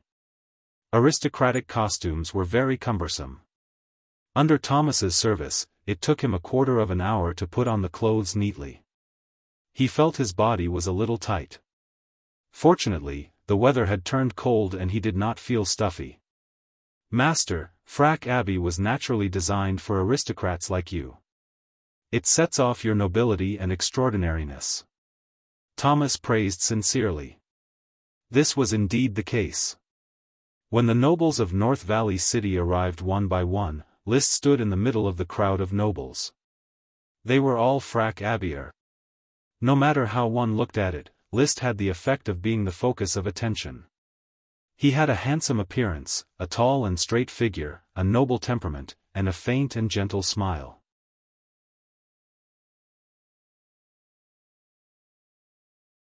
Chapter 178. The sun was gradually approaching noon. On the lawn in front of the castle, carriages were parked one after another, as well as a large number of horses. Gort, as a greeter, warmly chatted with every aristocrat participating in the ceremony at the castle gate. Only important guests would be personally greeted by Liszt. For example, his grandmother, Lady Penelope. "Grandmother, you've had a hard journey. I'm sorry to have made you come from so far away." Liszt and Lady Penelope gently hugged. "Tulip Castle hasn't celebrated the birth of a sprite for several years, so of course I have to come." Lady Penelope's body was still strong, dressed in a black dress and a black hat. "It's just that the journey is too long, and the carriage is going to break my old bones." "How could that be?" "Your body is so strong that even riding a horse is no problem." Liszt smiled and handed Lady Penelope's arm to Mrs. Morrison. "Help the old lady upstairs to rest, and be careful of the stairs." "Master, please rest assured." Mrs. Morrison and Lady Penelope's attendant immediately helped the old lady upstairs to rest. Liszt watched his grandmother enter the castle, then withdrew his gaze and looked at Elvira, who came with his grandmother. "Dear sister, long time no see. Thank you for coming. It hasn't been a long time." Elvira was dressed in gorgeous aristocratic attire and wore heavy makeup. She looked more beautiful than usual. She looked at Liszt with a complicated look in her eyes. Finally, she smiled warmly and said in the tone of a normal elder sister caring for her younger brother, "Congratulations on harvesting a sprite. It will bring you countless glory, but you also have to strive forward and don't let down the glory of the Tulip family's knight." She was a little surprised. But Liszt reacted quickly and responded with a gentle smile. "I understand. Glory should be obtained by charging on the battlefield. I believe that soon, I will be like my father and brother on the battlefield." With that, he gently hugged Elvira. Then he walked into the castle with Elvira, talking and laughing. In the castle's living room, many nobles were already eagerly chatting. There were many nobles on the battlefield, so most of them were ladies of nobles. When they saw Elvira, it was natural for them to socialize happily. Liszt was a man of few words. Most of the time, he was a quiet, pretty boy. But he was always the topic of conversation. It wasn't just because he was good-looking. Once, on Coral Island, he was a count's son hidden behind Levis, Lytton, and even behind Elvira. He was like a little transparent. However, in the past 6 months, even the most isolated nobles would often hear of Liszt's name, along with news about seafood, potions, World of Warcraft, and so on. Everyone knew that Liszt's rise could no longer be stopped. If he didn't build a good relationship now, when would he? "It's a pity that my daughter is still too young. Otherwise, I would introduce her to Liszt today and let them have some sparks." A noble lady, looking at the quiet, picturesque Liszt with a fiery gaze, felt a surge of emotions. She wished she could replace her daughter and capture him first. Liszt felt the noble lady's gaze, but did not respond. If he wanted to, he could probably pry off half of the nobles of Coral Island, or at least give the other party a hat. After exchanging pleasantries for half an hour, Gort welcomed new nobles. They were Frank and his wife, as well as a bright and beautiful girl. "Mr. Frank, madam, thank you for coming." Liszt stood up and greeted them with a smile, then his gaze fell on the girl. "This is Brother Liszt, I am Sully, little Sully." The girl's sweet smile instantly reminded Liszt that this was the little fat boy in the memory of his predecessor. A girl changes 18 times between childhood and womanhood. Sure enough, the little fat boy was now a slender and elegant girl. "You've changed so much that I almost didn't recognize you. Little Sully, long time no see." Sully blinked her eyes and boldly asked, "Then, do you think I've become more beautiful or ugly?" "Of course you've become more beautiful." Liszt responded to the girl with a slightly exaggerated tone of affirmation. The other party reminded him of the princess played by Elle Fanning in the movie The Sleeping Spell. Even their hairstyles were very similar, except that Sully's hair was a bit more brown, while the princess' hair was a bit more golden. Such an occasion was not suitable for reminiscing about the past. After exchanging greetings, Sully followed her parents, sat down, and skillfully chatted with the surrounding nobles. Liszt joined in a few words and then had to go outside to greet the new guests. A team of knights escorted a gorgeous carriage with a red tulip flag. There was no doubt that Madame Marie and Lytton of Tulip Castle had arrived. The carriage arrived at the castle gate. Liszt walked out of the gate, a standard aristocratic smile hanging on his face. "Thank you for coming, madam. This is a festival that belongs to you. If your father was not on the battlefield, he would have come to celebrate for you in person." Madame Marie also had a standard aristocratic smile. Lytton had grown a bit taller than the last time they met. Only, he was as thin as a stick and had an ordinary appearance. In terms of appearance, the number of people on Coral Island that could match up to Liszt could be counted on one hand. He looked at Liszt with his acne-covered face. "Big brother Liszt, where is your sprite?" "Sleeping. You will see it soon. I really envy Big Brother for having his own sprite, and a thorny sprite at that. Did it evolve in the Thorns Ridge? I heard that the Thorns Ridge has a lot of thorns." Upon hearing Lytton's words, Liszt raised his eyebrows slightly. The annexation of the Thorns Ridge could barely be regarded as a stain on Liszt's record. After all, he had taken advantage of the Count. He didn't know if Lytton had mentioned the relationship between the Thorns Ridge and the thorny sprite unintentionally or intentionally. But it was best to cut off this association. He responded with a smile. "It evolved in the meadow next to the castle. I got some new varieties of thorns from Beer Castle, which prompted the evolution of the thorn sprite." Liszt casually explained. He said, "The guests are all here.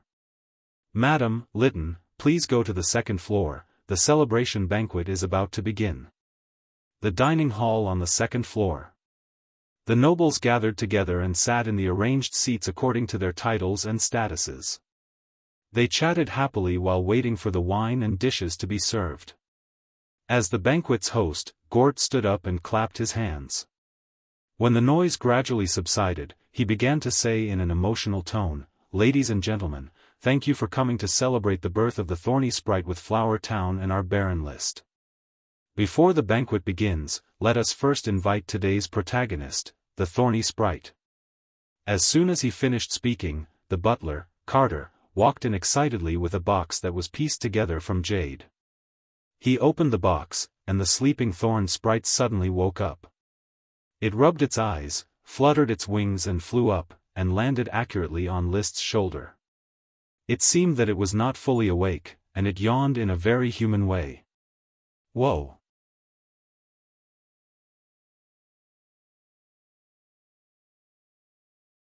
Chapter 179.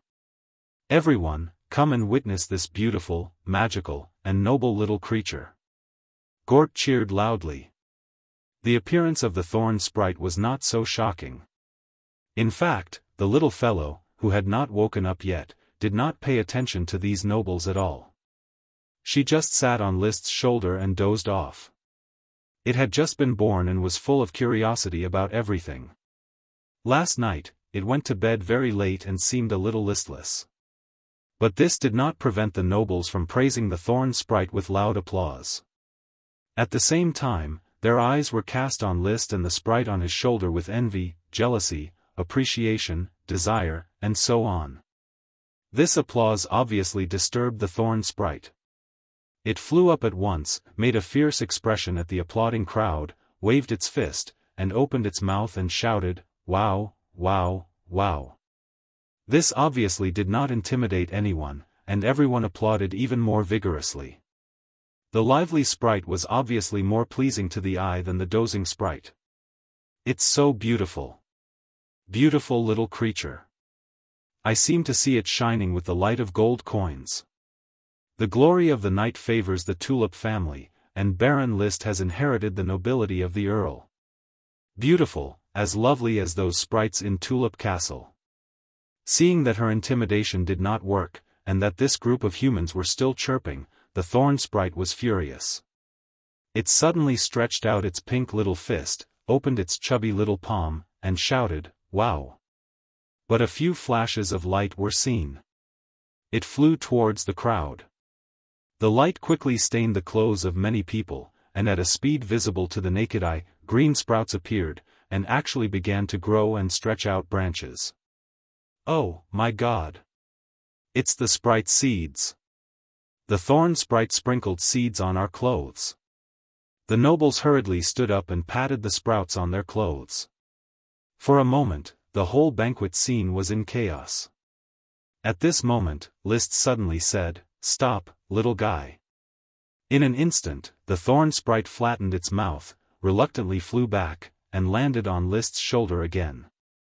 The sprouts on the clothes of the nobles also stopped growing. They were slapped and torn off by their hands. It didn't take long for it to be cleaned. Because she was very close to Liszt, Madame Penelope was not sown with seeds. She looked at the elf and said with a smile, "Naughty little fellow, it reminds me of the Count's elves. A few of them are as naughty as it. I like these little elves. They are wilder and more aggressive." Elvira interjected. Some seeds were scattered on her clothes, but she quickly patted them off and did not tear her clothes. "If I had a little elf, I would be willing to be teased by it every day." A baron of North Valley City shook his collar and said, "The little sprite won't tease its master. It just likes to play. Being naughty means it's full of energy." Liszt waited for everyone to tidy up their clothes and take their seats before apologizing with an insincere smile. "I'm sorry. It's just born, so it's still a little grumpy about strangers disturbing it. I've already restrained it. Everyone, please forget the prank just now and let's continue the banquet." The nobles expressed that they did not mind. It did not matter whether they really did not mind or not. Gort cleared his throat and continued to preside over the celebration. "Everyone has seen our naughty protagonist. There is no doubt that it is a vibrant elf, a treasure bestowed by the glory of the night to Flower Town and Baron Liszt." "So, what's its name?" a noble lady suddenly asked. "What's its name?" Gort looked at Liszt. Liszt took over the topic. "It's called Ella. The name represents the prosperity of thorns. The prosperity of thorns begins with it." "Ella?" Everyone savored the name. "Good name, it matches the temperament of the thorn elf very well." "Yes, it's a good name, but it's a bit feminine. But the elf has no gender, so any name can be used."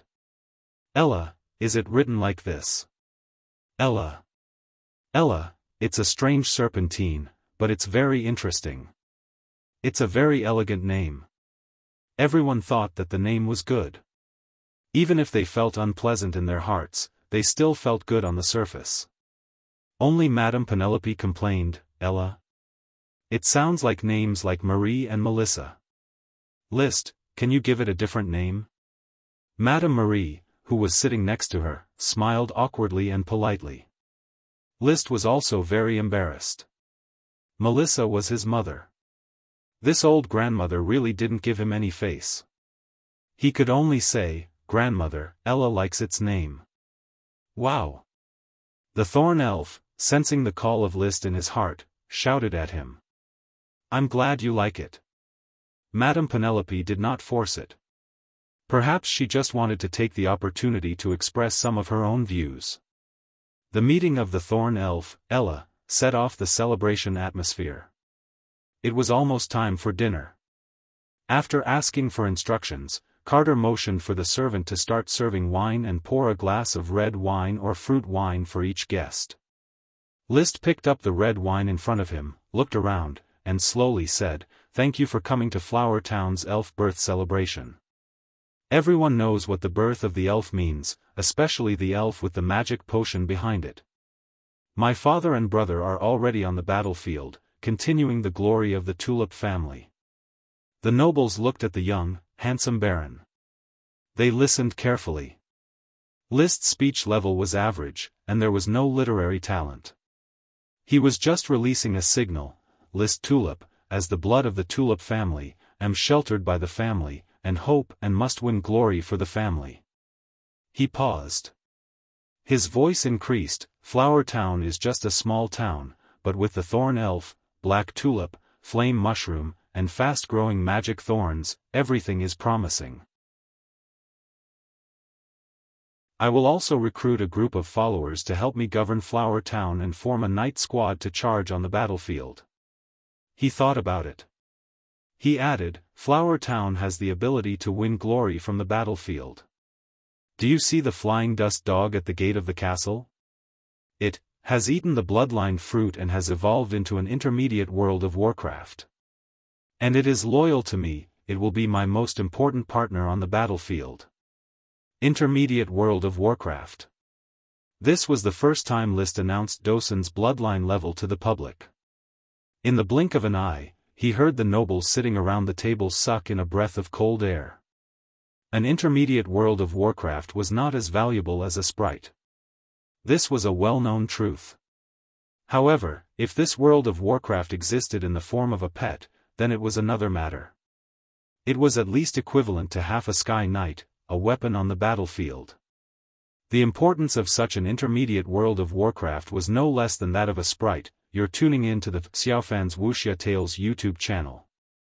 Don't forget to subscribe and join us on this journey to catch the most captivating stories.